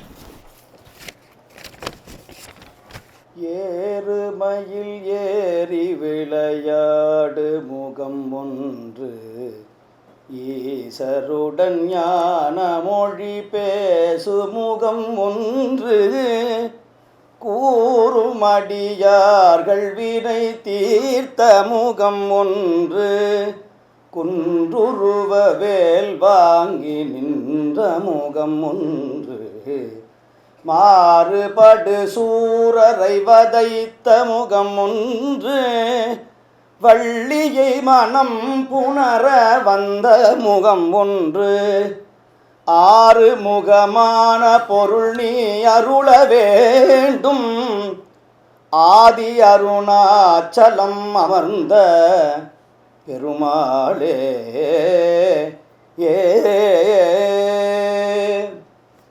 இன்றைய நாள் ஒரு புண்ணிய திருநாள், நல்ல நாள், சிறந்த பொன்னாள். நம்முடைய முனைவர் அவர்கள் மிக அழகாக சொன்னார், பயிர் வளர்க்கின்ற இடத்துல தமிழ் வளர்கிறது அப்படின்னு சொன்னார். பயிரையும் தமிழையும் என்றைக்கும் பிரிக்கவே முடியாது. விவசாயம் இல்லைன்னா தமிழ் கிடையாது, தமிழ் இல்லைன்னா விவசாயம் கிடையாது. நீங்கள் எல்லாரும் பார்க்குறாங்க, ஒரு விவசாய கல்லூரியில் ஒரு பக்தி இலக்கிய பெருவிழா, ஒரு தமிழ் துறை சார்ந்த பேராசிரியர் பெருமக்கள்லாம் வந்திருக்கிறாங்களே, தமிழுக்கும் பயிருக்கும் என்ன சம்பந்தம் அப்படின்னு சொன்னால், நானும் கிராமத்தில் இருந்து வந்தவங்க தான். நானும் ஒரு விவசாய குடும்பம் சேர்ந்தவன், விவசாயத்திலேருந்து வந்தவன். எனக்கு விவசாயத்தில் தெரியாத விஷயமே கிடையாது. என்ன உரம் வைக்கணும், எவ்வளோ உரம் போடணும், எவ்வளோ நாள் களை எடுக்கணும். நானும் விவசாயம் பண்ணி, நீங்கள்லாம் படிச்சுட்டு வந்திருக்கீங்க, நாங்கள்லாம் போய் களத்துலேயே வேலை செஞ்சு நாற்று நட்டு எல்லாம் பண்ணி, ஏன்னா அந்த மாதிரி கிராமங்களில் இருந்து வந்து அந்த பயிர் விளக்க இடத்துல இசை வரும். இப்போல்லாம் ஃபோன் நிறைய வந்துருச்சு. நிறைய பேர் அப்படியே ஃபோன் வச்சுட்டு ரீல்ஸ் தான் பார்க்குறோம். நிறைய பேர் இந்த ஸ்டேட்டஸும் இந்த ரீல்ஸும் தான் இப்போ ரொம்ப ஃபேமஸாக போயிட்டு. காலையில் பல்ல விளக்குறமோ இல்லையோ, செல்லை விளக்கி தான் முதல்ல செல்லில் அந்த விரலை போய் ஒரு ப்ரஷ்ஷை பண்ணிட்டு தான் அடுத்தது இந்த ஃபிங்கரை வச்சு தான் அடுத்த விஷயமே நம்ம வந்து ஏதாவது ஸ்டேட்டஸை பார்க்கணும். மணிவாசகர் சொல்லுகிறார், என்னை நோக்குவார் யார் யாரே, என்னான் செய்கேன் எம்மானே, பொன்னே திகழும் திருமேனி எந்தா எங்கு புகுவேனுங்கிறார். நம்ம நினைக்கிறோம் அடுத்தவன் நம்மளை பார்க்கணும், அவங்கள நம்மளை ஏதாவது அப்ரிஷியேட் பண்ணணும் அப்படின்னு நினைக்கிறோம். அதில் நிறைய பிரச்சனையும் இருக்குது. அடுத்தவன் பார்த்தா மகிழ்ச்சி, ஆனால் கமெண்ட்ஸ் பண்ணக்கூடாது. இந்த கமெண்ட் தான் பெரிய தலைவலி. ஏதாவது தவறான என்ன சொன்னால் உடனே முகம் சுருங்கி போயிடும். அதில் போடக்கூடிய அந்த விஷயம் கூட, குறியீடுகள் கூட சரியாக போடணும். ஒரு ஹார்ட்டோ ஒரு ஹாப்பியோ போடணும். ஒரு ஷேர் போட்டோம்னா அவ்வளோதான், முடிஞ்சு போச்சு. எதுக்காக அவர் போட்டார்? உடனே அவர் போய் அவருடைய ப்ரொஃபைலை போய் பார்த்து அவர் யார் என்ன அப்படின்னு அந்த ஜாதகத்தையெல்லாம் அலசி ஆராய்ஞ்சு தான் அப்புறம் ஒரு நிலைக்கு வரும்.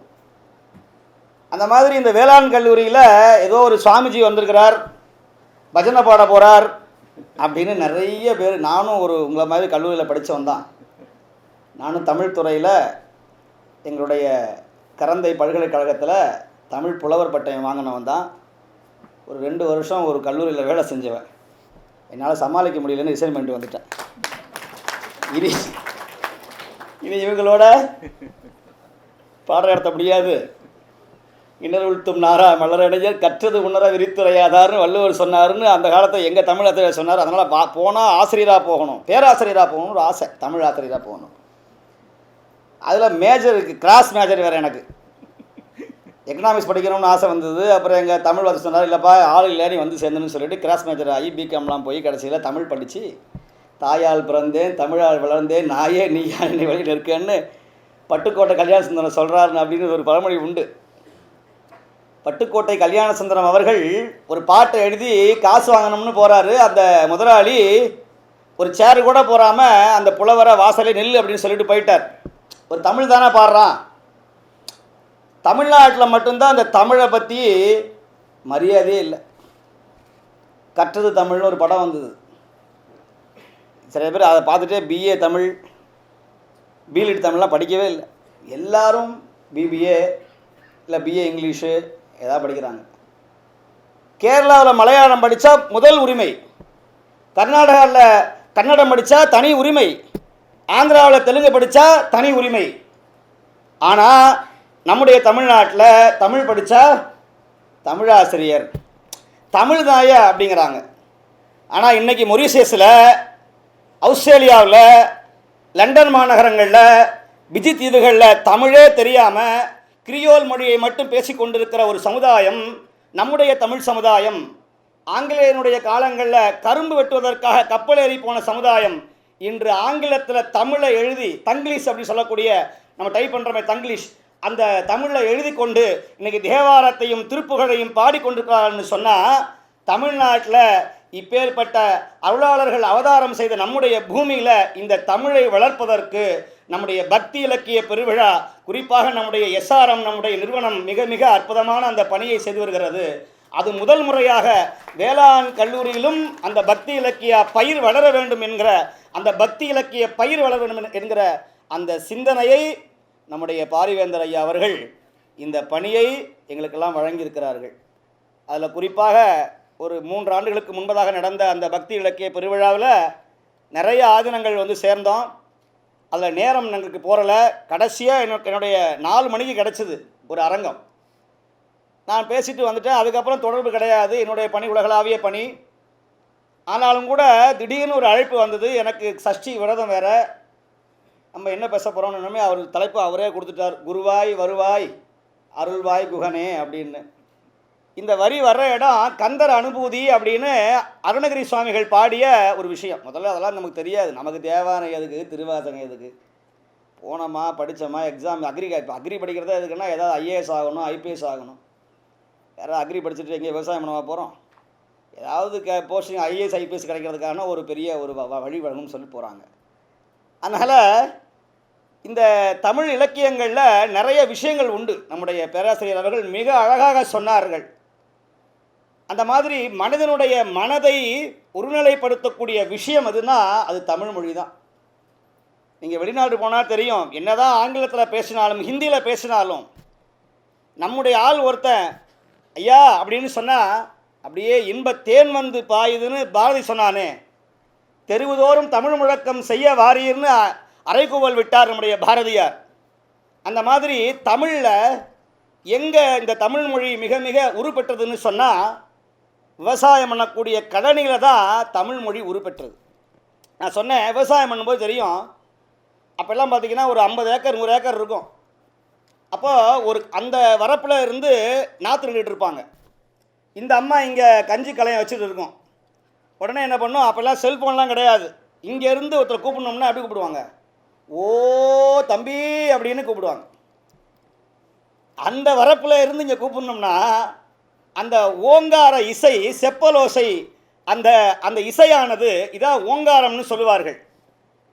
அப்பேற்பட்ட இசை பிறந்த இடம். அந்த நாற்று நடும்போது அந்த நாட்டுப்புற பாடலை பாடிக்கொண்டே அந்த பெண்கள் நடவு நட்டார்கள், விவசாயம் செய்தார்கள். இசை எங்கே பிறந்ததுன்னா அந்த விவசாய கழனியில் இருந்து தான் இசை பிறந்தது. அந்த இசை எப்படி இருந்தது என்று சொன்னால் அது இயல் இசை நாடகமாக மாறியது, முத்தமிழாக மாறியது. அதுதான் நம்முடைய இலக்கிய தமிழாக மாறியது, சங்கத் தமிழாக மாறியது. அப்பேற்பட்ட தமிழ் பக்தி இலக்கியமாக மாறினாதான் இந்த பாமர மக்களுக்கு போய் சேரும். இன்றைக்கி உலகத்திலேயே இருக்கிற பிஸ்னஸ்லேயே பெரிய பிஸ்னஸ்னால் சாமியார் பிஸ்னஸ் தான். நிறைய இன்றைக்கி யூபியில் பார்த்தீங்கன்னா ஒரு சாமியார் தான் நாட்டே ஆடுறார். இன்றைக்கி நாங்கள் காசி தமிழ் சங்கத்துக்கு போகும்போது நம்முடைய மாண்பமை பாரத பிரதமரை பார்த்தோம். அவர் சொன்னார், கேட்டார், உங்களுக்கு ஏதாவது ஹெல்ப் ஏதாவது வேணுமா சுவாமிஜி அப்படின்னு கேட்குறாரு. எங்களுக்கு ஒரு ஹெல்ப்பு வேண்டாம், நீங்கள் நாட்டு சிறப்பை நடத்தினா போதும் அப்படின்னு சொன்னேன். உடனே யோகி ஆதித்யநாத் கேட்டார், யூபியினுடைய ஆட்சி எப்படி போய்கிட்டு இருக்கு சொல்லுங்கள் சாமி அப்படின்னு கேட்டார். அப்போ கூட அந்த அம்மா இருந்தாங்க, கவர்னர் இருந்தாங்க, எல்லா ஆதீனங்களும் இருந்தாங்க. அப்போது நாங்கள் சொன்னோம், எங்களுக்காக இந்த காசி தமிழ் பல்கலைக்கழகத்தில் தமிழுக்காக ஒரு துறையை நீங்கள் உருவாக்கணும்னு எல்லா ஆதீனங்கள் சார்பாக நாங்கள் ஒரு கோரிக்கை வச்சோம். அதை ஏற்றுக்கொண்டு ஹிந்தி மட்டும் இருந்த அந்த இடத்துல இப்போ தமிழ் துறையை சார்ந்திருக்கிற ஒரு சில இலக்கியங்களும் இன்றைக்கி நம்முடைய காசி தமிழ் சங்கத்து நம்முடைய அந்த யூனிவர்சிட்டியில் அது மாறி அந்த நிகழ்வானது அங்கே நடந்து கொண்டு இருக்கிறது. இதுக்கு சொல்ல வர்றேன் அப்படின்னு சொன்னால், கல்லூரி மாணவர்கள்ட்ட போய் இந்த மாதிரி பக்தி இலக்கியத்தை பற்றி பேசுகிறது ரொம்ப பெரிய சவால். நாங்கள்லாம் நிறைய கூட்டங்களை பார்த்துருக்குறோம், நிறைய மேடைகளை பார்த்துருக்குறோம். அங்கெல்லாம் பேசுகிறது அவ்வளோ பெரிய விஷயம் கிடையாது. எனக்கு அதை பற்றி கவலையே கிடையாது. ஆனால் என்ன பயம்னு சொன்னால் உங்கள் முன்னாடி பேசுகிறது தான் ஒரு பெரிய, ஏன்னா நிறைய பேருக்கு அப்படியே தூக்கம் வந்துருச்சு, மணி இன்னும் இப்போ எப்போ முடிய போதோ, எப்போ மணி 12:30 ஆகுமோன்னு சில பேர் அப்படியே செல்ஃபோனை பார்த்துட்டே இருக்காங்க. சில பேர் வாட்சை பார்க்குறாங்க. சில பேர் ஒன்றுமே புரியலையே அப்படின்னு உட்காரணுமேனு உட்காந்துருக்காங்க. சில பேர் காலை டிஃபன் சாப்பிட்டாச்சு நல்ல தூக்கம் வருது அப்படின்னு நினைக்கிறாங்க. அதனால் எல்லாருடைய மனநிலையும் அப்படி தான் இருக்கிறது. ஆனால் இன்றைக்கி அப்படி இருக்க போகிறது கிடையாது. என்ன சொன்னால், இது வித்தியாசமான ஒரு அரங்கம். இது நிச்சயமாக ஒரு மாற்றத்தை உருவாக்கும் என்று நான் எண்ணுகிறேன். இன்றைக்கி சஷ்டியினுடைய நேற்று 6வது நாள், சட்டியில் இருந்தால் அகப்பையில் வரும் அப்படின்னு ஒரு பழமொழி. முருகனையும் தமிழையும் பிரிக்கவே முடியாது. உலகத்திலேயே முருகப்பெருமானுடைய வழிபாடு மிக செம்மையாக இருக்கிற ஒரே நாடு நம்முடைய தமிழ்நாடு தான். இங்கே மற்ற மாநிலங்களில் முருகப்பெருமான சுப்பிரமணியன்னு சொல்லுவார்கள். ஆனால் முருகன் என்கிற அரும்பெயர் பெருமையின் தனிப்பெயர் முருகன் என்கிற ஒரே தத்துவார்த்த உண்மையுடைய நாடு நம்முடைய தமிழ்நாடு. நான் தமிழனா பிறந்தேன், தமிழ்நாட்டில் பிறந்தேன் அப்படின்னு சொன்னால், நம்முடைய தமிழ் கடவுள் முருகனை வழிபடவில்லை என்று சொன்னால் நீ தமிழனே கிடையாது. முதல்ல ஏன்னு சொன்னால், முருகனே சங்க தமிழ் வளர்த்தான் உக்ர பெருவெழுதியாக, 48 புலவர்களுடைய தலைவனாக, மதுரையிலே முதல் கடை சங்கத்தினுடைய அதனுடைய சங்க தலைவனாக இருந்தவனே முருகன் தான் தமிழை வளர்த்தான். கருங்காலி கட்டைக்கு நாணாத கோடாரி கதலித்தண்டுக்கு நாணுவானேன்னு ஔவையாரை சொல்ல வைத்தவன் நம்முடைய பழனி ஆண்டவன் முருகன். அவன் சாதாரண ஒரு மாடு மேய்க்கிறவன் மாதிரி போய் நின்னா பழமுதிரி சோலையில். இந்த ஔவையாருக்கு ஒரு பெரிய ஆணவம், என்ன மாதிரி யாராவது உண்டா, நான் தான் பெரிய படித்தவ அப்படின்னு ஒரு ஆணவம். ஒரு மரத்துக்கு கீழே போய் அந்த அம்மா உட்காந்து யோசிக்கிறா, நான் படித்தது எவ்வளவு, நான் கற்றது எவ்வளவு, எனக்கு எவ்வளோ பெரிய ஆள், நான் கம்பரை விட நான் பெரியவள் என்ற ஆணவம் இருந்தது அந்த அவ்வை கிழவிக்கு. முருகன் பார்த்தான், ஒரு மாடு மேய்க்கிற சிறுவன் மாதிரி அந்த மரத்து மேலே உட்காந்துக்கிட்டு ஒவ்வொரு இலையாக பறித்து அந்த கிழவி மேலே போட்டான். இந்த கிழவி பார்த்தா, யாரா சின்ன பையன், ஒரு மாடு மேய்க்கிறவன், கிராமத்தான், ஒரு மாடு மேய்க்கிற சின்ன பையன், நான் ஒரு பெரிய கவி பாடக்கூடிய ஒரு புலவர், அது பெண் புலவர், என்னை பார்த்து இவன் ஒரு பார்க்குறானே அப்படின்னு சொல்லிட்டு கீழே வா என்று சொன்னான். உடனே அவன் ஒன்றும் தெரியாத மாதிரி வந்தான். என்ன பாட்டி, என்ன கூப்பிட்ட அப்படின்னு கேட்டான். நீ தான் மாடு மேய்க்கிற கிழவனாச்சே, பாட்டிக்கு பசிக்குது, அந்த மரத்தில் இருக்கிற நாவல் பழங்களை ஏதாவது இருந்தால் கொஞ்சம் அப்படி உடுக்கி விடு.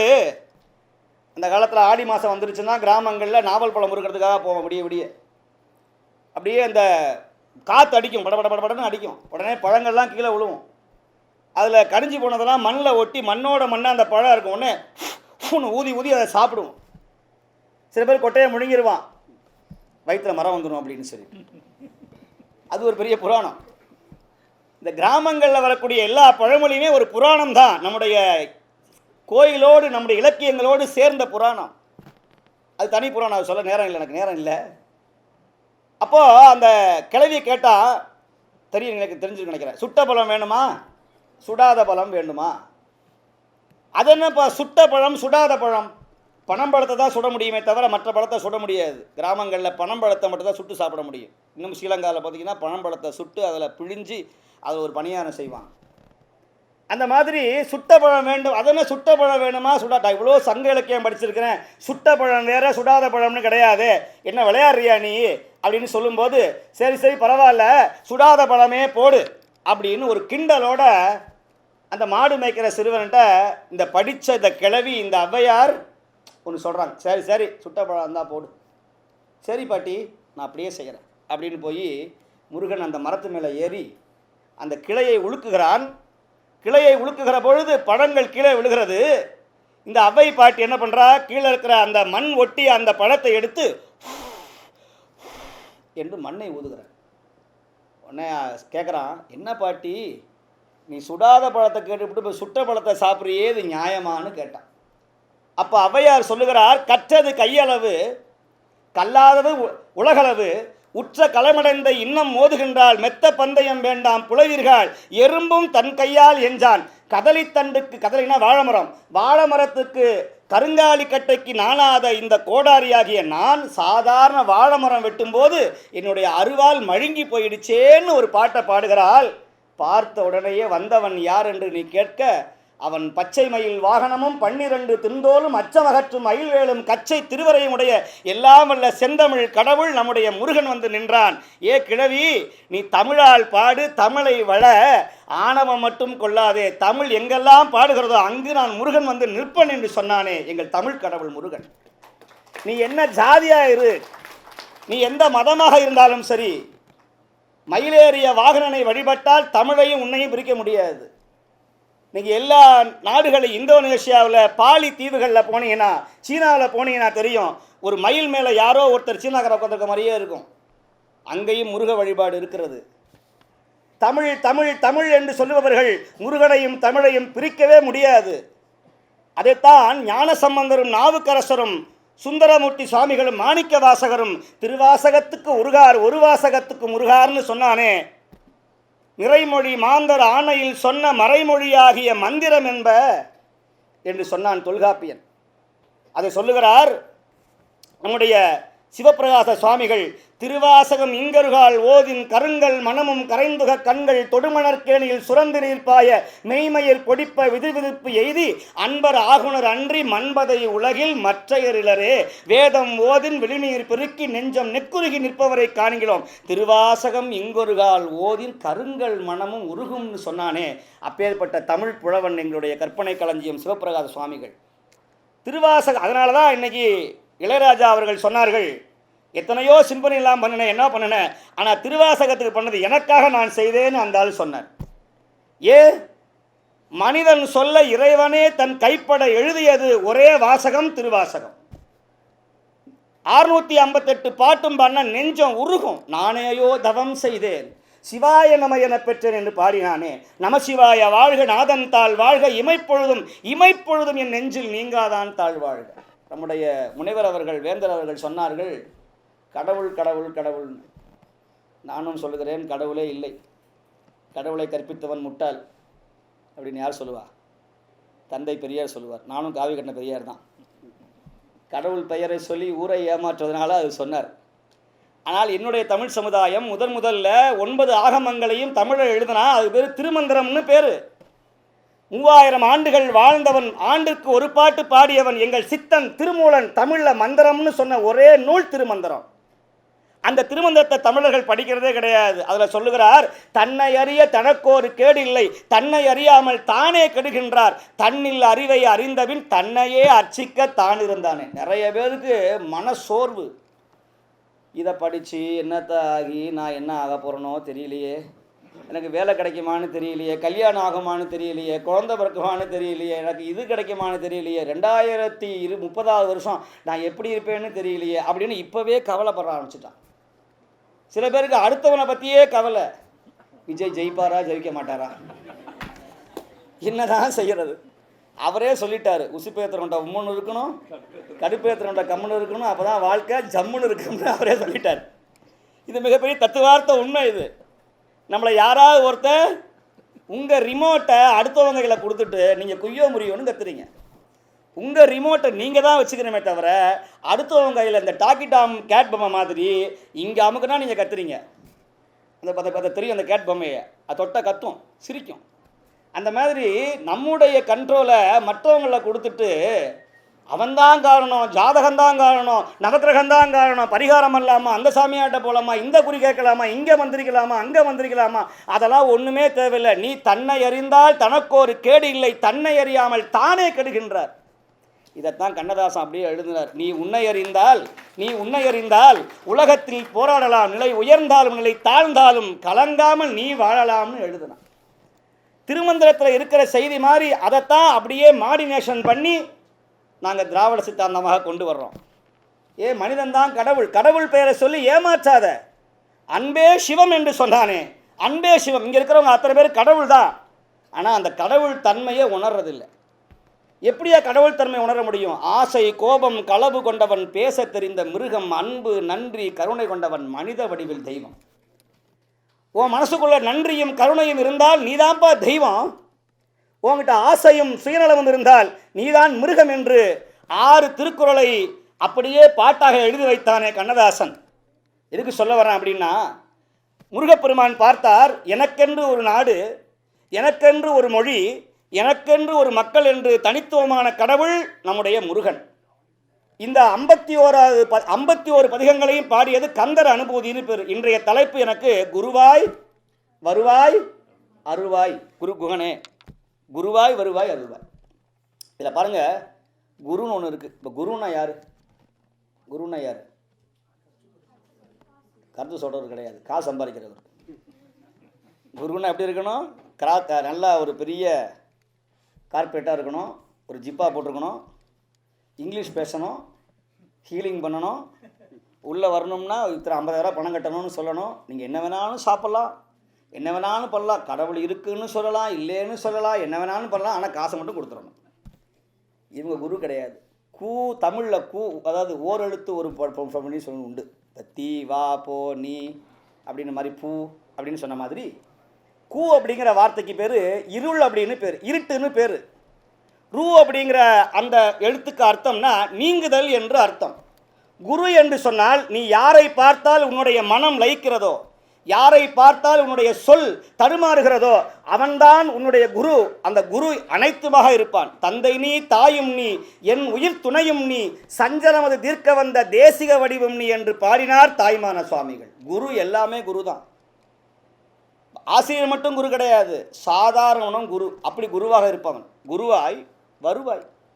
காஞ்சி மகா பெரியவர்கிட்ட ஒருத்தர் போய் கேட்டார், எனக்கு வருமானமே இல்லை சாமி, நான் என்ன பண்ணுறதுனார். இந்த பாட்டை படினார். உருவாய் அருவாய் உலதாய் இலதாய் மறுவாய் மலராய் மணியாய் ஒளியாய் கருவாய் உயிராய் கதியாய் விதியாய் குருவாய் வருவாய் அருள்வாய் குகனே.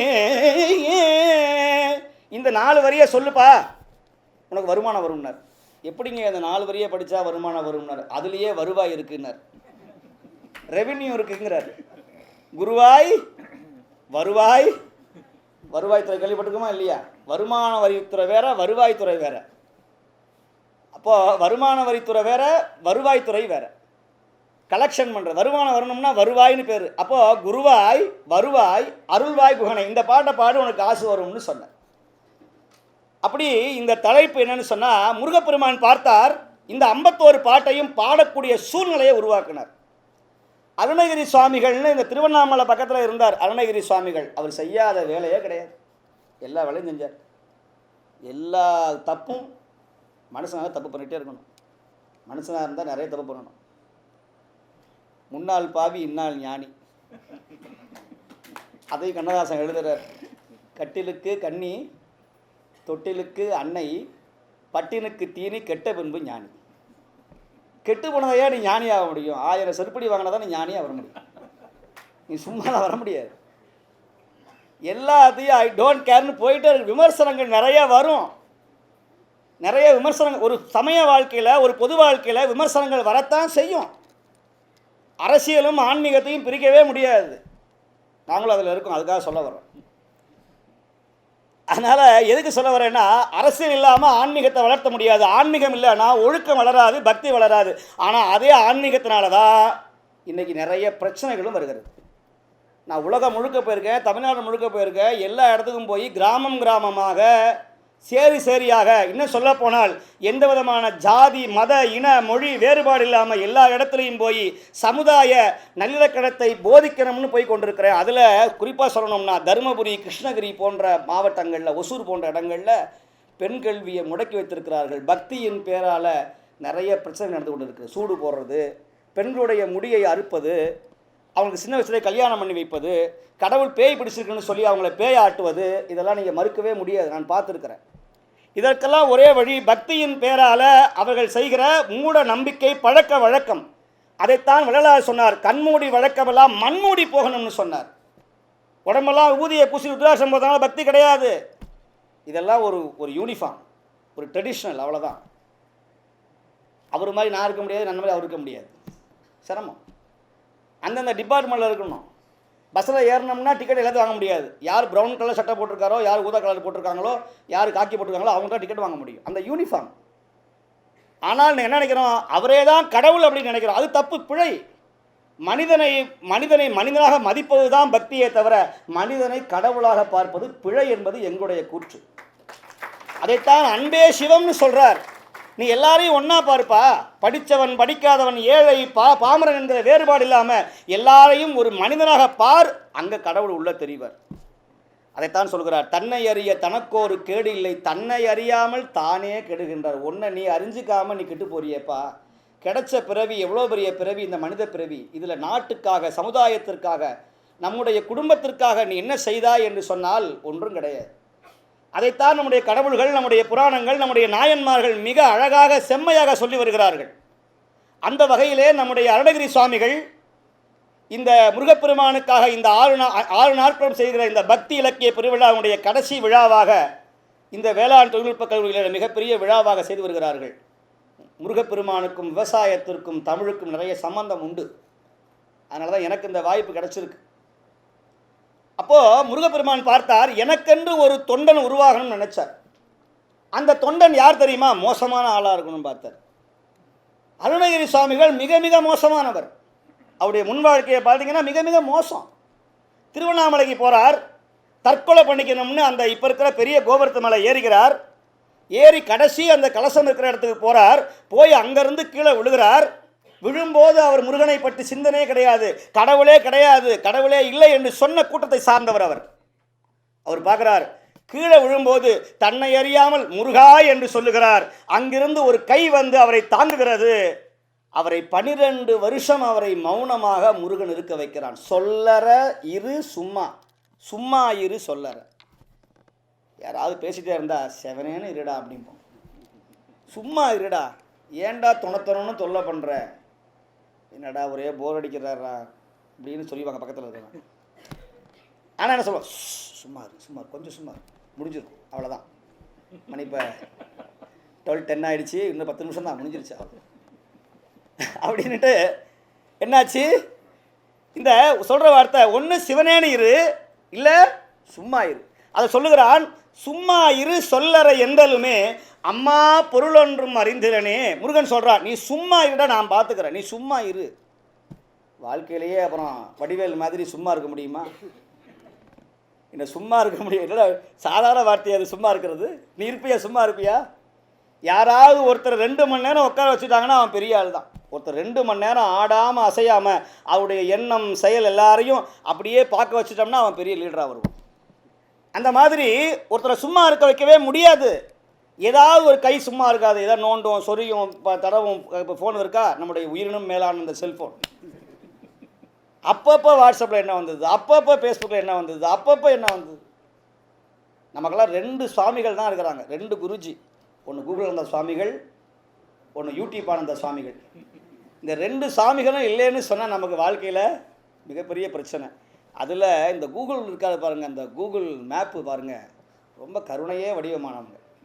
நீங்கள் மேப்பை போட்டு எங்கெல்லாம் தப்பாக போகிறாலும், அருகட்டை முண்டமே அப்படி மாற்றி போறியே, நான் சொல்கிறேனே கொஞ்சம் கூட அவருக்கு அறிவில்லைன்னு திட்டுதா பாருங்கள். நீங்கள் நாட்டை கடந்து போனாலும் திரும்ப நீங்கள் அது டைரக்ஷன் பண்ணிக்கிட்டே இருக்கும்.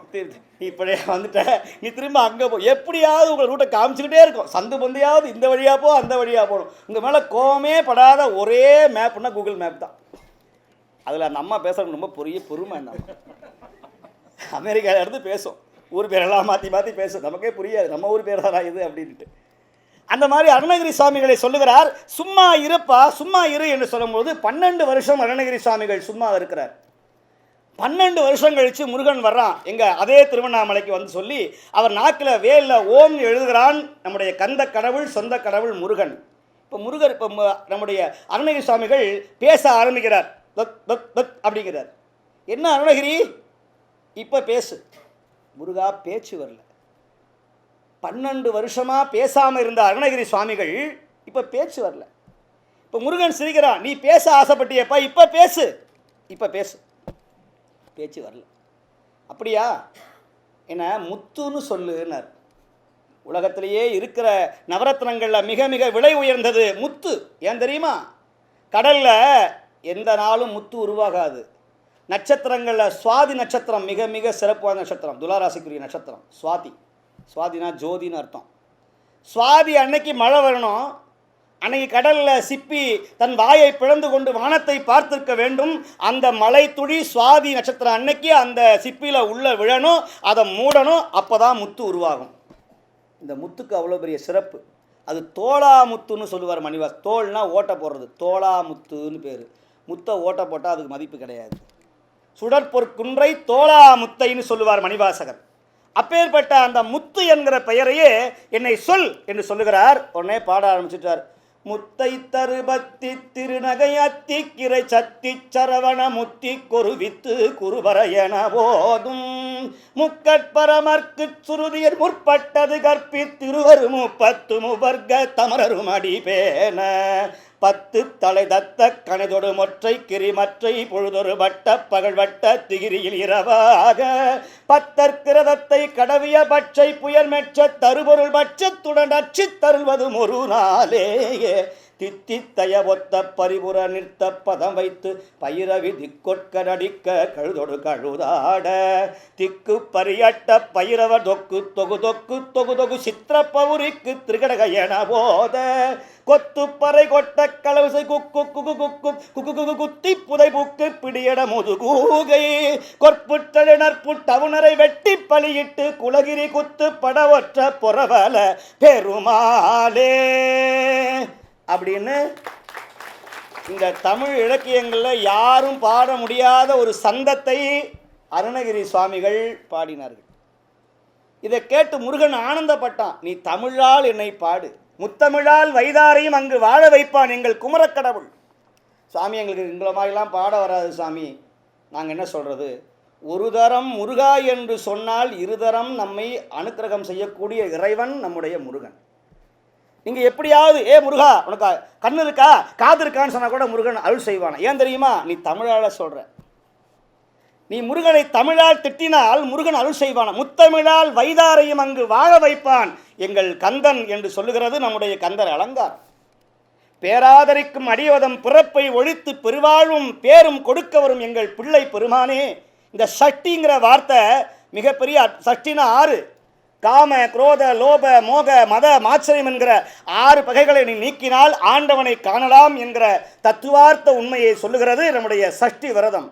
ஆணவம் கண்மம் மாயை என்கிற 3 மலங்களையும் அறுத்தால், அந்த ஆணவம் என்கிற சூரனை கொன்றால் நீ மனிதனாக வாழலாம்.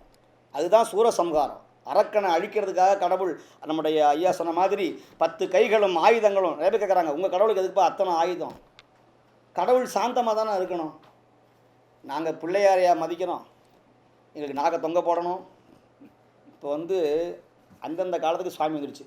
திடீர்னு பிரித்தியங்கரா வருது, வாராகி வந்துருச்சு, இப்போ சாய்பாபா வந்துட்டார். எந்த கடவுளை கும்பிட்டா என்ன ஆக முடியும்? சில பேர் கோயிலுக்கு வராங்க, பார்த்தீங்கன்னா எதுக்கு வரான்னு அவனுக்கே தெரியல. என் பிள்ளை கல்யாணம் ஆகணும், குழந்தை பிறக்கணும், நல்ல வேலை கிடைக்கணும், அடுத்த வீட்டுக்காரன் எப்படியாவது நாசமாக போகணும். 2 அடியை பிடிச்சிட்டான் சாமி எங்கள் விட்ட இடத்த. ஆனால் யாருமே இந்த உலகம் சிறப்பாக இருக்கணும், நல்ல மழை வரணும், விவசாயம் தழைக்கணும், இந்த நாடு சிறப்படையணும் அப்படின்னு யாரும் சொல்கிறது இல்லை. அப்பேற்பட்ட தமிழ் சமுதாயம் நாங்கள் சொல்லுகிறோம், வான்முகில் வளாது பெய்க, மலிவளம் சுரக்க, மன்னன் கோன்முறை அரசு செய்க, குறைவில்லாது தமிழ்நாடு மட்டும் வாழ்கன்னு சொல்லலை, குறைவில்லாது உயிர்கள் வாழ்க, நான்மறை அறங்கள் ஓங்க, நற்றவம் வேள்வி மல்க, மேன்மைகள் சைவ நீதி விளங்குக, எங்கள் உலகமெல்லாம் விளங்குக என்று சொன்னானே. அப்பேற்பட்ட தமிழ் சமுதாயம், ஜாதி மதங்களை கடந்த ஒரே தமிழ் சமுதாயம் நம்முடைய சமுதாயம்தான். அதில் பின்னால் வந்தவங்க எதையோ, நான் அடிக்கடி சொல்லுவேன், இருக்கிற தீயிலேயே மோசமான தீ சாதி. சாதி விடாத குணங்கள் நம்மோடு சலிப்பது, அதிலே தீ இருக்குது. ரொம்ப ஜாக்கிரதையாக இருக்கணும். யானைக்கு மதம் முடிக்கலாம், மனுஷனுக்கு மதம் முடிக்கக்கூடாது. அந்த மதம் என்கிற அந்த நோய் பிடியாமல் இருக்கணும்னார். இங்கே எல்லோரும் ஒன்று தான். இங்கே நினைக்கிறோம் இந்த காவியை கட்டுறோம், காவி ரொம்ப சிறப்பு. ஒன்றும் இல்லைப்பா, இது ஒரு அடையாளம், ஒரு குறி. உங்கள் உடம்புல ஒரு ரத்தமும் ஒரே சகப்பு, என் உடம்புல ஒரு ரத்தமும் சகப்பு, நீ நானும் பேதம் கிடையாது, எல்லாரும் ஒரு தாய் மக்கள்னு சொல்கிறதுனால தான் இந்த காவி உடைய அணியிறோம். அடுத்தது வெள்ளையை அணிய தெரியுமா? எல்லாரும் வெள்மயம் இருக்கிற நிறங்கள்லேயே மிக மிக உயர்ந்தது வெள்ளை. நீங்கள் எந்த கலரோடு சேர்த்திக்கினாலும் வெள்ளை உருமாகிட்டே இருக்கும். அந்த மாதிரி வெள்ளையை அணிஞ்சா நீ எல்லாரும் சமம் என்பதால் தான் நம்முடைய இஸ்லாமிய பெருமக்களும் நம்முடைய கிறிஸ்தவ பெருமக்களும் வெள்ளை ஆடை அணிகிறார்கள். இங்கே இந்த மதத்தின் பெயரால் நம்ம எல்லாரும் பிளவுபட்டுருக்கிறோம். அவங்களுக்கு மொழி மிக மிக தத்துவமார்த்த உண்மை. நம்முடைய தேம்பாவணி ஆகட்டும், சீராபுராணம் ஆகட்டும், கம்பராமாயணம் ஆகட்டும், எல்லாமே தமிழ் தான். இங்கே இது உயர்ந்தது அது தாழ்ந்தது என்பது கிடையாது. அதனால தான் பாடினார், இறைவனிடம் கையேந்துங்கள் அவன் இல்லை என்று சொல்லுவதில்லை, பொறுமையுடன் கேட்டு பாருங்கள் அவன் பொக்கிஷத்தை மூடுவது இல்லை என்று சொன்னானே. இதை எழுதினவன் யார் தெரியுமா? ஒரு இந்து, பாடியவன் ஒரு இஸ்லாமியன். நாகூர் அனிஃபா என்கிற ஒரு பெரியவர் பாடினார். எதுக்கு சொல்ல வரேன் அப்படின்னு சொன்னால், இல்லை என்று இல்லை மனம் இல்லாதவன் இல்லாதவருக்கு எல்லோருக்கும் அள்ளி கொடுப்பவன் எங்களுடைய அல்லாஹ் என்று பாடினானே, அப்பேற்பட்டவன் தமிழை நீங்கள் என்னதான் நமாஸ் சொன்னாலும் உருதுல பாடினாலும் அல்லாவாக இருந்தாலும் இயேசுவாக இருந்தாலும் அந்த தமிழில் சொன்னதாயே எங்களுக்கு பெரிய ஆனந்தமே வருது. பிதாசுதன் பரிசுத்த ஆவியன் பெயராலே ஆமன்னு சொன்னதான் வருது. லத்தீன்லேயோ ஹீப்ருவிலையோ சொன்னால் சரியாக புரியுதா எங்களுக்கு? நானும் பிரிட்டன் டிவியில் போப்பாண்டவர் அவர் ஜெபம் பண்ணுறதை கேட்டிருக்கிறேன். அங்கே ஹீப்ருவிலேயே பேசுவார். ஆனாலும் அது பெரிய ஆனால் எங்கள் ஊர் பாதிரியார் அந்த பரலோகத்தில் இருக்கிற எங்கள் பிதாவே உம்முடைய ராஜ்யம் வருக அப்படின்னு சொன்னார்னா அப்படியே இயேசுநாதர் மேலே அப்படியே ஒரு பெரிய ஒரு ஒரு எண்ணம் வரும். நமக்காக சிலுவையை சுமந்து பாடுபட்டார் அப்படின்னு அந்த எண்ணம் வரும். ஏன்னு சொன்னால் நம்முடைய மனிதநேயம் ரொம்ப அவசியம். அதனால் குருவாய் வருவாய் அருள்வாய் அப்படின்னு சொல்லியிருக்கிறார். அருள் நமக்கு ரொம்ப அவசியம். பொருளாதாருக்கு அவ்வுலகம் இல்லை, பொருளாதாருக்கு இவ்வுலகம் இல்லை, அருளாதாருக்கு அவ்வுலகம் கிடையாது. அந்த அருள் தான் முக்கியம். இப்போ உங்களுக்கு எல்லாம் புரிய வாய்ப்பு கிடையாது. ஏன்னா நீங்கள் சின்ன வயசு. சில பேருக்கு வயசானாலும் புரியறதில்லை, அது வேறு விஷயம். நமக்கு என்னென்னா நல்லா எப்போ லீவு கிடைக்கும், ஜாலியாக டிவி ஒரு புது படத்தை பார்த்தோமா, நல்லா சாப்பிட்டோமா, நீந்துவனை ஓடுவனை பறப்பனை ஊர்வனை எல்லாத்தையும் வயிற்றில் போட்டு சாப்பிட்டோமா, நல்லா தூங்கணுமா, என்ஜாய் பண்ணோமா. பிரச்சனை வரும்போது பார்த்துக்கலாம் சார். ஆனால் பிரச்சனையே கிடையாது. எஸ்ஆர்எம்லேயே ஹாஸ்பிட்டலும் இருக்குது.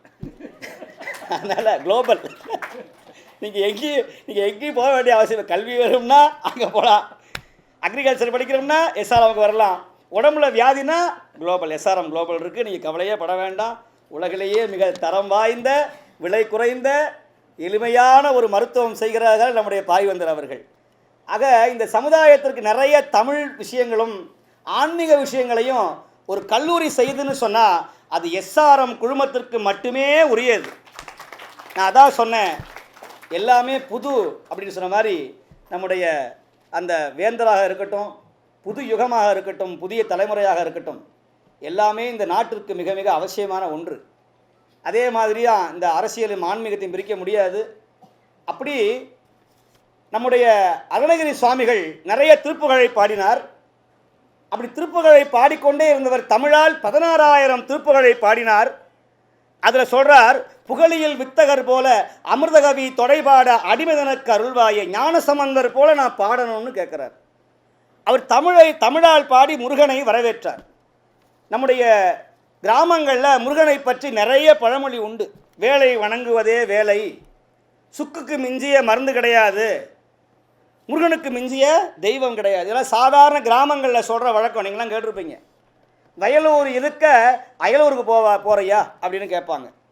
இதெல்லாம் கிராமங்களில் முருகப்பெருமான் அந்த காலத்தில் காவடியை எடுத்துக்கிட்டு இந்த நீங்களாம் தெரியும், உங்கள் வீட்டில் எல்லாருமே முருகப்பெருமானுடைய படம் இல்லாமல் இருக்காது. சாதாரணமாக காவடி எடுத்துகிட்டு போவாங்க. அவங்களாம் என்ன பண்ணுவாங்க, திருப்புகழ் தெரியாது, தேவாரம் தெரியாது, வெற்றிவேல் முருகனுக்கு அரோகரான்னு சொல்லி பாசி படர்ந்த மலை முருகா பங்குனி தேர் ஓடும் மலை ஊசி படர்ந்த மலை முருகா உருத்திராட்சம் காய்க்கும் மலை மலையா மலையழகா முருகா மலையால தேசமப்பா மலையால தேசம் விட்டு மனம் இறங்கி வருவாயப்பா. இது சாதாரண கிராமங்களில் ஒரு சாமானியன் கிராமத்தான் பாடுற பாட்டு. அவனுக்கு முத்தை தரு பக்தி திறனா வராது, ஆகாரமும் ஆகி அதிபனும் ஆகி வராது. அவனுக்கு தெரிஞ்சது என்ன, இந்த கிராமங்களில் பாடுற பாட்டு தான். இந்த பாசி படர்ந்த மலை, பங்குனி உத்திரத்தேர் ஓடுமலை அப்படிங்கிற அந்த முருகன் முருகா முருகா வேல் முருகான்னு சொல்லிக்கிட்டே பாடுவான். அவனுக்கு முருகன் அருள் செய்கிறான். ஒரு சின்ன கதை ஒன்று உண்டு, நான் சொல்லி முடிக்க போகிறேன். பழனி மலையில் ஒரு செட்டியார் இருந்தார். அவர் என்ன பண்ணார் தெரியுமா, தினந்தோறும் முருகனுக்கு ரொம்ப வருஷமாக மலைவாழைப்பழம் ஒரு 100 பழமுடைய ஒரு தாரை தினந்தோறும் கொடுத்து அனுப்புவாராம். இது ரொம்ப நாளாக போயிட்டுருக்கு, ரொம்ப வருஷமாக போயிட்டுருக்கு. திடீர்னு ஒரு நாள் அவனுடைய வேலைக்காரன்ட கொடுத்து, இந்தப்பா இந்த வாழைத்தாரை கொண்டு போய் முருகன் கோயிலில் சேர்த்துரு அப்படின்னு சொல்கிறார். இது மலை மேலே ஏறி போகும்போது நல்ல பசி மயக்கம் வந்துருச்சு அந்த ஏழை விவசாயிக்கு, அந்த தொழிலாளிக்கு. சரி முருகன் மேலே பாரத்தை போட்டுட்டு, அந்த காலத்தில் நம்மலாம் உண்டியில் காசு போடுவோம், பழனி மலைக்கு திருவண்ணாமலைக்கு உண்டியில் காசு போடுவோம். திடீர்னு ஒரு நாள் கையில் காசு இருக்காது. உடனே ஒரு குச்சை எடுத்து அந்த உண்டியல் வாயை அப்படியே லேசாக்கி ஒவ்வொரு காசாக எடுத்து சாப்பிட்டுட்டு அண்ணாமலையாரே இதை பண்ணிச்சுக்கோ அப்படின்னு 2 ரூபா 1 ரூபா விழுவும். கடைசியில் பாப்பா உண்டியிலே உடச்சி சாப்பிட்ருவான். அந்த மாதிரி பக்தி நம்மளுது. இந்த ஏழை விவசாயி என்ன பண்ணார் தெரியுமா? இந்த 2 வாழைப்பழத்தை எடுத்து யாருக்கும் தெரியாமல் 2 வாழைப்பழத்தை எடுத்து சாப்பிட்டுட்டு போயிட்டார். 100 பழத்துக்கு பதிலாக அன்னைக்கு கிடைச்ச பழம் எவ்வளவு? 98. முருகன்ட போயிடுச்சு. என்றைக்குமே வராத முருகன் அன்னைக்கு கனவுல வரான். செட்டியார் கனவுல, செட்டியாரே சௌக்கியமாக இருக்கியா? What about you? எப்படி இருக்க? நீ கொடுத்த அந்த பழமெல்லாம் வந்து சேர்ந்தது, ரொம்ப பிரமாதமாக இருந்தது. அப்படியா முருகா அப்படின்னு பேசுகிறார். சாமி பழம் ருசியாக இருந்தது தானார். 98 பழம் பிரமாதமாக இருக்குன்ட்டான். இந்த ஆளுக்கு தேவையா இது? சொன்னவன் பழம் பிரமாதமாக சொல்லி போயிருக்கலாமா இல்லையா? 98 பழம் பிரமாதமாக இருக்குன்ட்டான். செட்டியார் தூக்கி வரி போச்சு. நமக்கு 1000 பேர் வாழ்த்தினாலும் ஒருத்த மட்டும் என்ன வாழ்த்தணும்னு வச்சுக்கலாம், கோவம் வந்துடும். அவர் மட்டும் நான் சொல்கிறத கவனிக்கவே மாட்டேங்கிறாரு. எல்லாரும் பார்க்குறாங்க, அவங்க மட்டும். அப்போ என்னென்னா நம்முடைய மனசு பாருங்கள் எவ்வளோ கீழ்த்தரமானது. ஏன் 1000 பேர் உன்னை வாழ்த்தும் போது ஒருத்தனை பற்றி ஏன் வருத்தப்படுற? நம்முடைய மனம் மோசமானது. 1000 பேர் வாழ்த்துவான் பாருங்கள், அந்த ஒருத்தன் வாழ்த்த மாட்டான். அவர் ஏன் என்னை வாழ்த்தலை, அவர் என்னை பாராட்டலை, எனக்கு ரொம்ப ப்ரெஷர் ஏறுது. அவன் போயிட்டு போகிறான், 1000 பேர் வாழ்த்துறாயா, உன்னை பின்னாடி 1000 பேர் நிற்கிறாயா, அவனை பற்றி என்ன? உன்னை யார் விரும்புகிறானோ அவனை விரும்பு. உன்னை அவாய்ட் பண்ணுறவனா தூக்கி நீ போடு, கவலையே படாத. வாழ்க்கையில் பயப்படக்கூடாது எதுக்குமே. மலையே வந்து வீணு மனிதர்கள் நிலையில் நின்று கலங்க பெறுதலேன்னு நாவுக்கரசர் பாடுறார். நம்முடைய ஐயா பேராசிரியர் பாடினார்கள். மாசில் வீணையும் மாலை மதியமும் வீசு தென்றலும் வீங்கிள வேனிலும் மூசு வண்டரை பொய்கையும் போன்றதே ஈசன் எந்த இணையடி நீழல்னு சொன்னார். இந்த பாடப்பட்ட இடங்க தெரியுமா? சுண்ணாம்பு நீற்றறை. சுண்ணாம்பு அவிக்கிற இடத்துல நாவுக்கரசரை உள்ள தள்ளுகிறார்கள். அங்கே பாடிய பாட்டு தான் இந்த பாட்டு. 80 வயசு கிழவனை கொடுவு செய்கிற பொழுது தமிழால் பாடி முன்னேறியவன் எங்கள் நாவுக்கரசன். அந்த மாதிரி நீங்கள் வாழ்க்கையில் நிறைய முன்னேறணும். மனம்தான் பெரிய பிரச்சனை, நிறைய தலைவலி. அவன் என்ன சொல்லுவாரோ, இவர் என்ன சொல்லுவாரோ, ஐயோ அவர் சிரிக்கிறாரு, அவர் கிண்டல் பண்ணுறாரு, என் வாழ்க்கையே வீணாக போச்சு. அவ்வளோதான், ஒன்றும் பண்ண முடியாது. இப்படி வாழ்ந்தீங்கன்னா நிச்சயமாக நீங்கள் இந்த சாப்டர் 1 சாப்டர் 2ன்னு ஒரு ஹாலிவுட்டில் ஒரு படம் இருக்கு, பாருங்கள், எனக்கு தெரியும். அற்புதமான ஒரு படம் அது. அடுத்தவங்களுடைய வாழ்த்துறையை கேட்டால் நீங்கள் உயர்வீங்க. என்னப்பா முகம் டல்லாக இருக்குது, ஒரு மாதிரியாக இருக்கியே, நீ அழகாகவே இல்லையே சொல்லி பாருங்கள், அப்படியே உட்காந்துருவான். அப்படிங்கிற என்னத்தை அக்ரி படித்து என்னத்தை இந்த மாதிரி எண்ணம்லாம் வந்ததுன்னா வாழ்க்கையில் முன்னேறவே முடியாது. படிக்க வேண்டியது உங்களுடைய வேலை, அதனுடைய பலனை தரக்கூடிய. நீங்கள் என்ன வேணால் மாறலாம். சாதாரண டிஆத்திரவர் இன்றைக்கி பிஎம்மாக இருக்கிறாரு, திருக்கோவிலில் பிறந்தவர் இன்றைக்கி சிஎம்மாக இருக்கிறாரு, ஒன்றுமே தெரியாதவங்களாம் இன்றைக்கி அமைச்சராக இருக்கிறா. என்ன இல்லை, யாரை எங்கே வைக்கணும்னு தெரியாது, யாரை எங்கே வைக்கணும்னு அந்த விதிக்கு தெரியாது, பிரபஞ்சத்துக்கு தெரியாது. செய்ய வேண்டிய கடமை நம்ம நினச்சோம். நான் நினச்சேன் நல்லா ஒரு காலேஜில் போய் நல்லா பேராசிரியராக இருக்கணும், ஜாலியாக இருக்கணும் அப்படின்னு நினச்சேன். ஆனால் கடவுள் பார்த்தார், உனக்கு அதுக்கான வேலை அது இல்லைப்பா, வேறு வேலை இருக்குது. ஏபிஜே அப்துல் கலாமே அதுதானே பண்ணார். அவர் பைலட் ஆகணும்னு ஆசைப்பட்டார். டேராடூனில் போய் பயிற்சிக்கு போனார். 7 பேர் செலெக்ஷனில், இவர் 6வது பேர் ரிஜெக்டட், வெளியே போன்ட்டான். ஃபீட் ரொம்ப கம்மியாக இருக்குன்ட்டான். அப்படியே கண்ணில் தண்ணியோடு வரார். ராமேஸ்வரத்தில் சாதாரண ஒரு மீன குடும்பத்தில் பிறந்த ஒரு ஏழை தொண்டன் அந்த அப்துல் கலாம் என்கிற மாமனிதன். நேராக தற்கொலை பண்ணிக்கலாம் அப்படின்ட்டு நேராக கங்கையில் போய் ரிஷிகேஷில் வந்து அந்த கங்கையில் விழுந்து செத்து போயிடலான்னு முடிவு பண்ணுறாரு. ஆனால் சாகும்போது பக்கத்தில் ஒரு மடம் இருக்குது, சிவானந்த ஆசிரமம்னு ஒரு மடம். அந்த மடத்தில் போய் அந்த சுவாமியை போய் பார்த்துட்டு சாகலாம் அப்படின்ட்டு உள்ளே வரார். கருணையே வடிவமான சுவாமி சிவானந்தர் அங்கே அமர்ந்திருக்கிறார். 1947 வருஷத்து 8வது வருஷத்தில். அப்போது அவர் சொல்லுகிறார், மகனே நீ உள்ள பயப்படுறார். அவங்க ஒரு முஸ்லீம், அவர் இந்து, தப்பாக நினச்சிடுவார் நினைக்கிறார். உன் பேர் என்னப்பான்னு கேட்குறார். என் பேர் அப்துல் கலாம்ங்கிறார். நீ முதல்ல உள்ளே வாங்குறார். என்ன ரொம்ப கவலையாக இருக்கேன்னார். சுவாமி நான் செலெக்ஷனுக்கு போனேன், நான் பைலட் ஆகணும்னு ஆசைப்பட்டேன், என்னால் முடியல. பரவாயில்லப்பா, உனக்கான என்ன விஷயம், உனக்கான தேவையோ, உனக்கான என்ன விஷயமோ அது காத்து கொண்டு இருக்கிறது, அது வரைக்கும் காத்து. நம்மலாம் ஹோட்டலுக்கு போனால் ரொம்ப அவசரம். ஆர்டர் பண்ணிவிட்டு அடுத்தவன் டேபிளையே பார்க்குறது.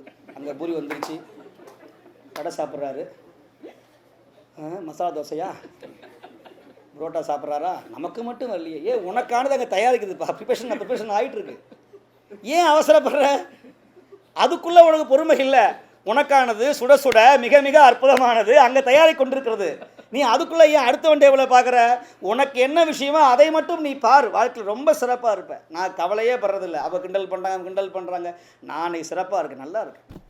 என்னுள் இறைவனை நான் உணர்கிறேன், தமிழை உணர்கிறேன். அப்போ பார்க்குறார், கவலைப்படாத, உனக்கானது ஒரு சேரும்னார்.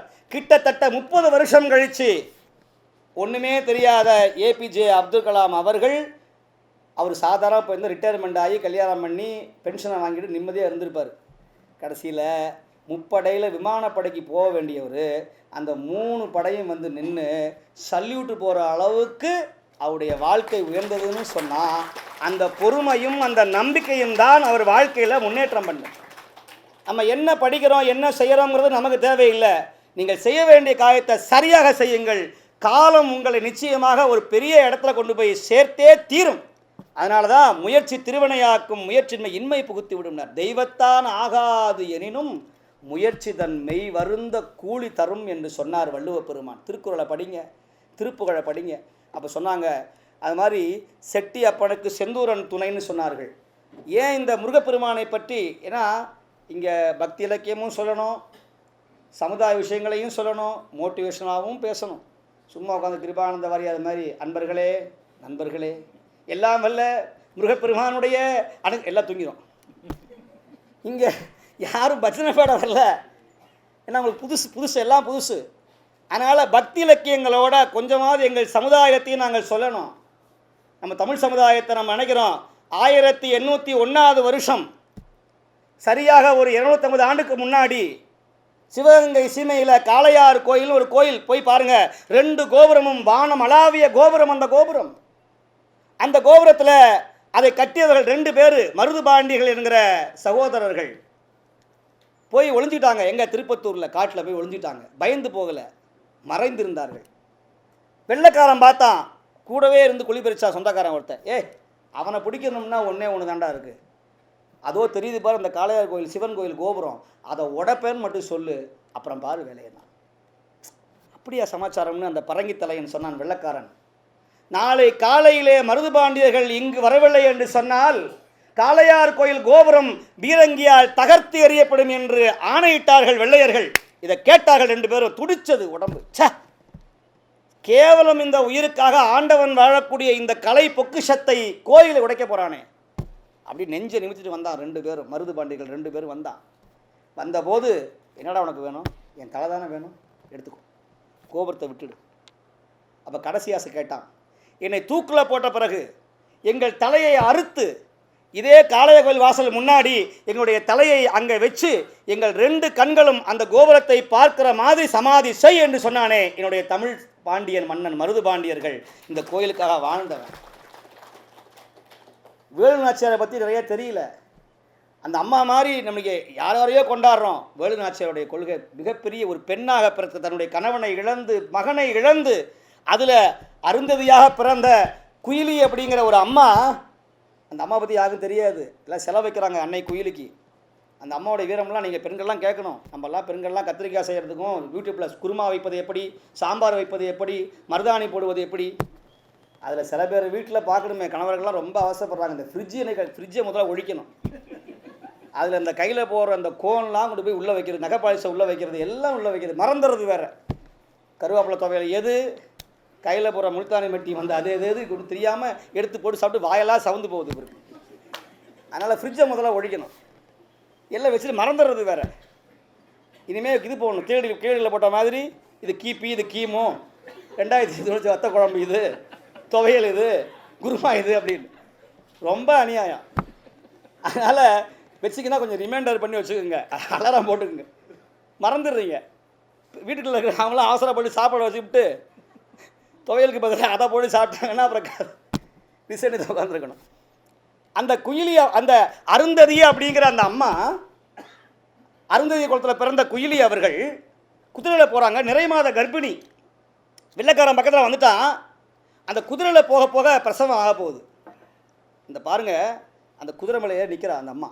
குதிரையில் ஏறி நின்று தன்னுடைய இடது கையினால் தன்னுடைய குழந்தையை தானே பிரசவித்து தொப்புள் கடியை அருவாளால் அறுத்து தன்னுடைய மார்பு துணியிலே தன் குழந்தையை போட்டு பால் ஊட்டிக்கொண்டே பகைவனை வெட்டி சாய்த்தாள் அன்னை குயிலி.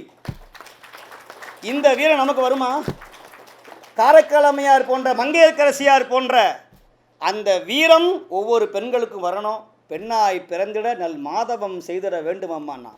நான் ஏன் சொல்கிறேன் தெரியுமா? முருகனும் பெண்களை ஆதரித்தவன். நீங்கள் திருப்புகழை பாருங்கள், தெய்வானையை பற்றி எங்கேயுமே வராது. ஆனால் வள்ளியவே கொண்டாடுவார். ஏன் தெரியுமா? வள்ளி காட்டில் பிறந்தவர், ஒரு வேடன் வயிற்றிலே பிறந்தவர், நரிக்கோ சமுதாயத்திலே பிறந்த தாழ்த்தப்பட்டவரை போய் முருகன் தேடி காதலித்து, தேவர் குலத்திலே பிறந்த முருகன் தாழ்த்தப்பட்ட சமுதாயத்திலே பிறந்த வள்ளி குரத்தியை காலை பிடித்து அழுகிறான். என் காதலை மறுதளித்து விடாதே, நான் உன்னை காதலிக்கிறேன்னு சொன்னவன் யாருன்னா எங்கள் தமிழ் கடவுள். ஜாதி மறுத்து திருமணம் செய்தவன் எங்கள் தமிழ் கடவுள் முருகன். கருத்தொருமித்து காதல் வயப்பட்டு இன்புறப்பட்டதே இன்புற வாழ்க்கைன்னு சொன்னவன் எங்கள் முருகன். எல்லாரும் சமம் என்று சொன்னவன் எங்கள் முருகன். அப்பேற்பட்ட தமிழ் கடவுள் ஏதோ பக்தியையும் பண்டாரத்தையும் பூஷணத்தையும் திருநீரையும் பஞ்சாமத்தையும் தரக்கூடிய கடவுள் கிடையாது. எங்கள் தமிழ் சமுதாயம் முன்னேற வேண்டும் என்பதற்காகத்தான் சொன்னார்கள். அதைத்தான் முருகாற்றுப்படை சொல்லுகிறது. அறுவர் பயந்த ஆரமரு செல்வ ஆள்களு கடவுள் புதல்வா. திருமுருகாற்றுப்படை மிக அழகாக சொல்லுகிறது. முருகனை தமிழால் பாராட்டுகிறார்கள். அறுவர் பயந்த ஆரமரு செல்வ ஆள்கள் கடவுள் புதல்வ மலைமலல் மால்வரை மலைமகள் மகனே மாற்றோர் கூற்றே வெற்றி வெல்போர் கொற்றவை சிறுவா. காளியினுடைய புதல்வனே, தமிழில் இப்படியெல்லாம் படிக்கிறார்கள். இளையணி சிறப்பின் பழையோன் குழவி வானோர் வணங்குவில் தானை தலைவா. மாலை மார்ப நூலரி புலவ செறிவில் ஒருவ பொருவிரில் மல்ல அந்தனர் வெறுக்கை அறிந்தோர் செம்மலை மங்கையர் கனவ மைந்தர் ஏரே. வேல்களு தடக்கை சால்பெரும் செல்வ குன்றம் குன்ற குன்றா கொட்டத்து விண்பொருள் நன்மொழி புலவர் ஏரே அரும் பெறல் மரபின் பெரும் பெயர் முருகன் என்று முடித்தார் நம்முடைய நக்கீரர். அப்படி நான் நேரத்தோட அருமை கருதி நான் இந்த அளவிலே நம்முடைய முருகப்பெருமானுடைய பக்தி இலக்கியத்தினுடைய நிகழ்வு மிக மிக அவசியம். பக்தி ரொம்ப அவசியம். அந்த பக்தி கண்மூடித்தனமாக போயிடக்கூடாது, மூட நம்பிக்கையாக போயிடக்கூடாது.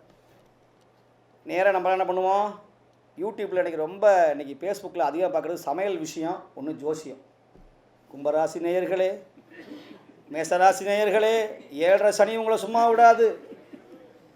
அதில் தந்தி டிவியில் காலம்பர காளியூர் நாராயணன் சொல்கிறத கேட்டு தான் சில பேருக்கு வாழ்க்கையே ஓடுது. காப்பியை சாப்பிட்றோமோ இல்லையோ, சில பீப்பெலாம் ஏறி போயிடும் சில பேருக்கு. இவன் மீனராசியாக இருப்பான், அவர் அப்போ தான் மேசராசி. எப்படா சொல்லுவேன் மீனராசிக்கு, ஆஃபீஸுக்கு வர போகணுண்டா, காலேஜுக்கு போகணுண்டா சொல்லி அசிக்கிறோம். சில பேர் இருப்பான், அந்த காலண்டரில் போய் போட்டிருக்கும், சில காலண்டரில் மேசராசி நலம், ரிஷபராசி சுகம், மிதுனராசி பகை. நீங்கள் எப்போ கழிச்சாலும் ரிப்பீட்டாக திரும்ப அதுதான் வருமே தவிர வேறு ஒன்றும் புதுசாக வரவே வராது. அது வரைக்கும் ஹாப்பியாக இருப்பான். அதில் போட்டிருக்கோம் பகைன்னு போட்டிருக்கோம். அதை படித்த உடனே புத்தி மாறி போயிடும். சொல்லுங்கள், அப்புறம் சண்டை வந்துடும். ஒரு வார்த்தை உங்கள் மனசை மாற்றுதுன்னு சொன்னால், ஒரு நெகட்டிவான ஒரு வார்த்தை உங்கள் மனசை மனம்ங்கிறது ஒரு தேவையில்லாத ஒன்று, அது குப்பை, டஸ்ட்டு பின். அதை கிளியர் பண்ணி வச்சுக்கணும்.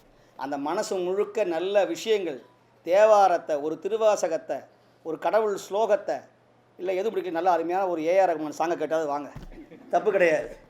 ஏன் இசையை கேட்ட தப்பு? ஏன்னா பக்தியை வந்து உங்களுக்கு சேர்க்க முடியாது. உடனே இந்த வயசில் பக்தியை புகுத்தலாம் முடியாது. நாளைக்கே கோயிலுக்கு வாங்கலாம் வரமாட்டீங்க, தெரியும். ஏன்னா வேறு வழி கிடையாது. எப்போ வரீங்க தெரியுமா? உங்கள் வாழ்க்கையில் ஒரு திருமணம்னு ஆன பிறகு, ஒரு பொறுப்புன்னு வந்த பிறகு, அந்த பிள்ளைக்கு உடம்பு சரியாமல் இருக்கும்போது, முருகா மாரியம்மா கல்பனசாமி எப்படியாவது என் பிள்ளைய காப்பாற்று, என் வீட்டுக்காரை காப்பாற்றுன்னு அப்போ தான் நம்ம கடவுளை கும்பிடுவோம். வயிற்று வலி வரும்போது தான் முருகனை பற்றி சொல்லுவோம். ஒரு ஹாஸ்பிட்டலுக்கு போகும்போது தான் கடவுளை வேண்டுவோம், பிரார்த்தனை செய்வோம். எல்லா ஜீவனும் கடவுள். ஏன்னா நமக்கு ஒரு சுமை தாங்கி தேவை, நம்முடைய சுமையை சொல்லுவதற்கு ஒரு இடம் தேவை. அவர் தான் கடவுள். நீங்கள் நினைக்கிற மாதிரி கடவுள் நீங்கள் நேரில் வரமாட்டார். தெய்வம் மனுஷ ரூபேன. யாரெல்லாம் கீழே விழும்போது, சார் நான் இருக்கேன் சார் கவலைப்படாதீங்க அப்படின்னு சொல்கிறான் பாருங்கள், அவன் தான் கடவுள். பசியோடு அப்படி ஏந்தும் போது, ஐயா ராஜா அப்படின்பா. நீங்கள் கோயிலில் போய் 1000 ரூபா போடுவீங்க, ஒன்றும் பண்ண மாட்டான். போயிட்டு வாம்பா. அந்த வாசலை உட்காந்துருக்கான் பாருங்கள், அவனுக்கு ஒரு 10 ரூபாய் கொடுங்க, மகாராஜா சாமி என் கடவுளேம்பா. ஒன்றை கடவுளை பார்ப்பான். ஐயா நீ கடவுளை ₹1,00,000 கொடுத்து அங்கே போய் நின்று அடித்து போய் சண்டை போட்டு முக்கி முந்திரி இப்போ நிற்பீங்க. இந்த திருப்பதிலையும் திருவண்ணாமலையிலையும் போய் 10,000 ரூபா கட்டிட்டு பெருமாளை பார்த்துட்டேன்ப்பா. அதெல்லாம் புண்ணியமே கிடையாதுப்பா. ரோட்டில் உட்காந்துருக்கான் பாரு, அவனுக்கு 10 ரூபா போடு, ஒன்றை கடவுளாக கும்பிடுவான். நீ கடவுளை காண்பதை விட உன்னுள் கடவுளை காண்பக்கூடிய ஒரே விஷயம் தர்மம். அதை செய், உன்னால் முடிஞ்ச ஹெல்ப்பை செய்யுங்க. அங்கே எந்த விதமான மதத்தையும் பார்க்காதீர்கள், சாயம் பூசாதீர்கள். இது மனிதநேயத்தை பாருங்கள், சமுதாயத்துக்கு ஒற்றுமையாக இருங்க. இந்த அவர் சொன்ன மாதிரி சமுதாயத்துக்கு இளைஞர்கள் தான் ரொம்ப அவசியம். இந்த வேளாண் கல்லூரி நிறைய மாணவர்களை நிறையா சேர்க்கணும், இன்னும் பெருசாக வரணும். உலகளாவிய இந்த எஸ்ஆர்எம் தொழில்நுட்ப வேளாண்மை அக்ரிகல்ச்சருடைய தொழில்நுட்ப இந்த கல்லூரியானது மிக மிக பெரிய அளவாக மாற வேண்டும். இங்கே பக்தியும் இருக்குது, பண்பாடும் இருக்கிறது, ஒழுக்கமும் இருக்கிறது, சீலமும் இருக்கிறது. நல்ல மாணவர்கள், நல்ல பேராசிரியர்கள், நல்ல அருமையான மனித குணம் உள்ளவர்கள். இதற்கெல்லாம் காரணம் இதனுடைய தலைவர் பாரிவேந்தருடைய அற்புதமான அந்த நிர்வாகம். அந்த நிர்வாகம்தான் காரணம். ஏழை மாணவனும் இங்கே ஒன்றுதான், பணக்கார மாணவனும் இங்கே ஒன்றுதான், இங்கே எந்த விதமான பாகுபாடும் கிடையாது என்று சொல்லி எல்லோரையும் பக்திமயமாக ஒழுக்க சீலமாக மாற்றியவர் எங்களுடைய வேந்தர் அவர்கள். அவர்கள் நீடிய ஆயுளும் நிறை செல்வமும் பெற்று அவருடைய குடும்பமெல்லாம் வாழையடி வாழையாக இதுபோன்ற நிறுவனங்களை நல்லபடியாக நடத்த வேண்டும் என்று நான் எல்லாம் எங்களுடைய ஆதீனத்தின் சார்பாக 18 ஆதீனங்களில் மிக சிறப்பு வாய்ந்தது. எனக்கெல்லாம் அந்த ஆதீனம் சொல்லுவார், இப்போ கூட ஒரு பெரிய பிரச்சனை அப்படி இப்படின்னார். நாங்கள்லாம் அதெல்லாம் வரணும்னு அவசியமே கிடையாது. இந்த பவர் லெவல்னா பதவி கிடைக்காது. இப்போ சிஎம் பார்க்கலாம், பிஎம் பார்க்கலாம், நாங்கள் ஆதித்த வரணும்னா இப்போ பண்ண உள்ளே விட்டுருவாங்க. இந்த பதவியை வச்சு தான் சமுதாய பணியை செய்ய முடியும். நானும் ஒரு சாதாரண ஆளாக இருந்தால் நிச்சயமாக யாருக்கும் உதவி செய்ய முடியாது. என்கிட்டயே ஒன்றும் இல்லைப்பா, நீ பார்த்துக்க அப்படிம்போம். ஆனால் இந்த பதவி இருந்தால் தான் 10 பேரை காப்பாற்ற முடியும். அதனால் பதவி வரும்போது பணிவு வர வேண்டும், துணிவு வர வேண்டும்னு சொன்ன மாதிரி, அதனால் எல்லாத்தையும் இழந்து தான் இந்த வாழ்க்கைக்கு வந்திருக்கிறோம்.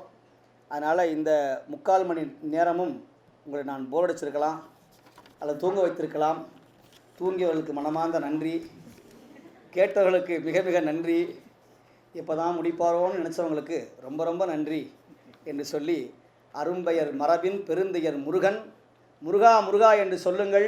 உங்கள் வாழ்க்கையில் ரொம்ப சிறப்பாக இருப்பீங்க. கடவுள் பக்தி கொஞ்சமாவது இருக்கணும். கொஞ்சமாவது லைப்ரரி போங்க, கொஞ்சம் நல்ல புக்கு. அது தேவையில்லை, இப்போ புக்கு படிக்கிறதுல அது வேறு விஷயம். நிறையா இதுலேயே யூடியூப்லேயே நம்மளுடைய செல்ஃபோன்லேயே நிறையா பிடிஎஃப்பில் நிறையா இருக்குது.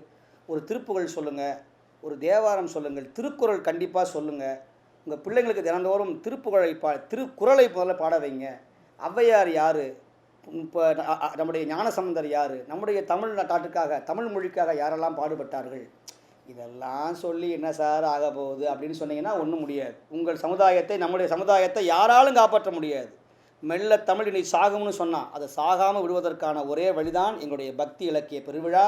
அதனுடைய பேராய தலைவர் அவர்களும் பேராசிரியர் அவர்களும், குறிப்பாக இந்த விவசாய கல்லூரியினுடைய தலைவர் அவர்கள், நம்முடைய வேந்தர் அவர்கள் மிக சிறப்பாக அதை வழிநடத்தி வருகிறார்கள் என்று சொல்லி எல்லோருக்கும் என்னுடைய மனமார்ந்த நன்றிகளையும் ஆசீர்வாதங்களையும் செய்து எல்லோரையும் வணங்கி இவ்வளோ நேரம் பொறுமையாக இருந்து கேட்டதுக்கு ரொம்ப நன்றி. ஏன்னா இதே வேறு மேடையாக இருந்தால் நிறையா பேசியிருப்பேன்.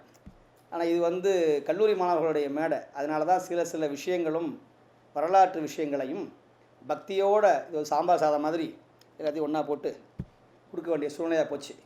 கேட்டால் அது வேறு செக்டர், அது வேறு நிலமை. அங்கே அதுக்கு கூட்டம் இருக்குது, நிறையா இருக்குது. தெரியும், யூடியூப்பில் தெரியும், நிறைய பேர் பார்த்துட்டு இருக்காங்க, உலகம் முழுக்க பார்க்குறாங்க நம்மளை. அதனால் எனக்கு பொதுவாக காலேஜுக்கெல்லாம் போகிறது கிடையாது. போனோம்னா தயார் பண்ணிட்டு போகணும். அதனால் இந்த வேறு குருவாய் வருவாயின்ட்டாங்க, யாருக்கும் ஒன்றும் புரியல. என்னம்மா குருவாய் வருவாய் ஊறுகாய் அப்படின்னு இருக்க, அப்படின்னா என்ன பேசுகிறது, என்ன புரிகிறது? அதனால் இந்த மாதிரி சில விஷயங்கள் பேசினா தான் நீங்களும் சோர்வு இல்லாமல் கேட்பீங்கன்னு சொல்லி உங்களுடைய நேரத்தை எடுத்துக்கொண்டதற்கு நான் நன்றியை சொல்லிக்கொண்டு நிறைவு செய்கிறேன். வணக்கம்.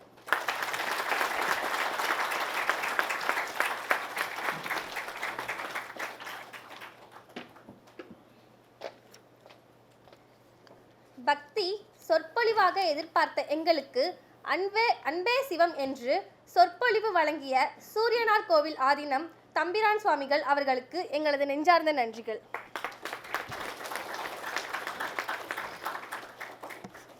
இறுதியாக நன்றியுரையாற்ற முனைவர் மு. இரா. நவீன்குமார் உதவி பேராசிரியர் அவர்களை அன்புடன் அழைக்கின்றோம்.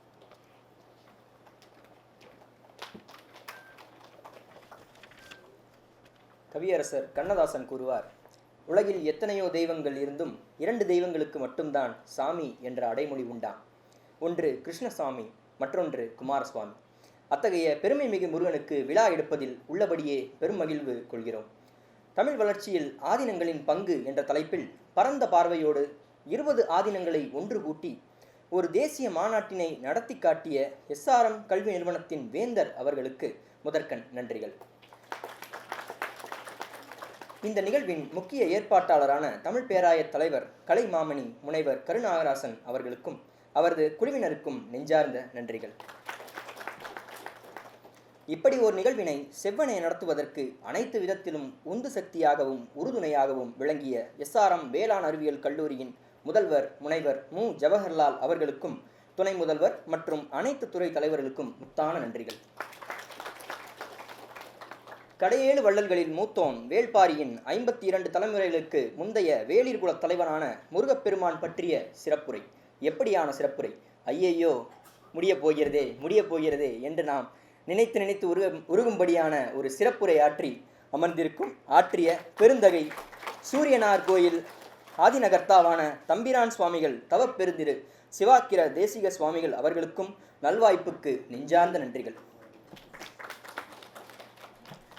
படித்தறிய முடியாத பல கரந்தை மொழி பாடல்களை தமிழ்படுத்தி எளியவர்களுக்கும் புரியும்படியாக அனைத்து தரப்பினரையும் சென்று சேர்த்த தமிழ் வீச்சு பணி செய்த சூரியனார் ஆதீனத்திற்கு நன்றிகள்.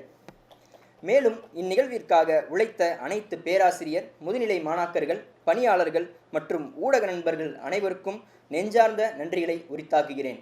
நல்ல தமிழ் கேட்டிருப்பீர்கள் என்று நம்புகிறேன். நன்றி, வணக்கம்.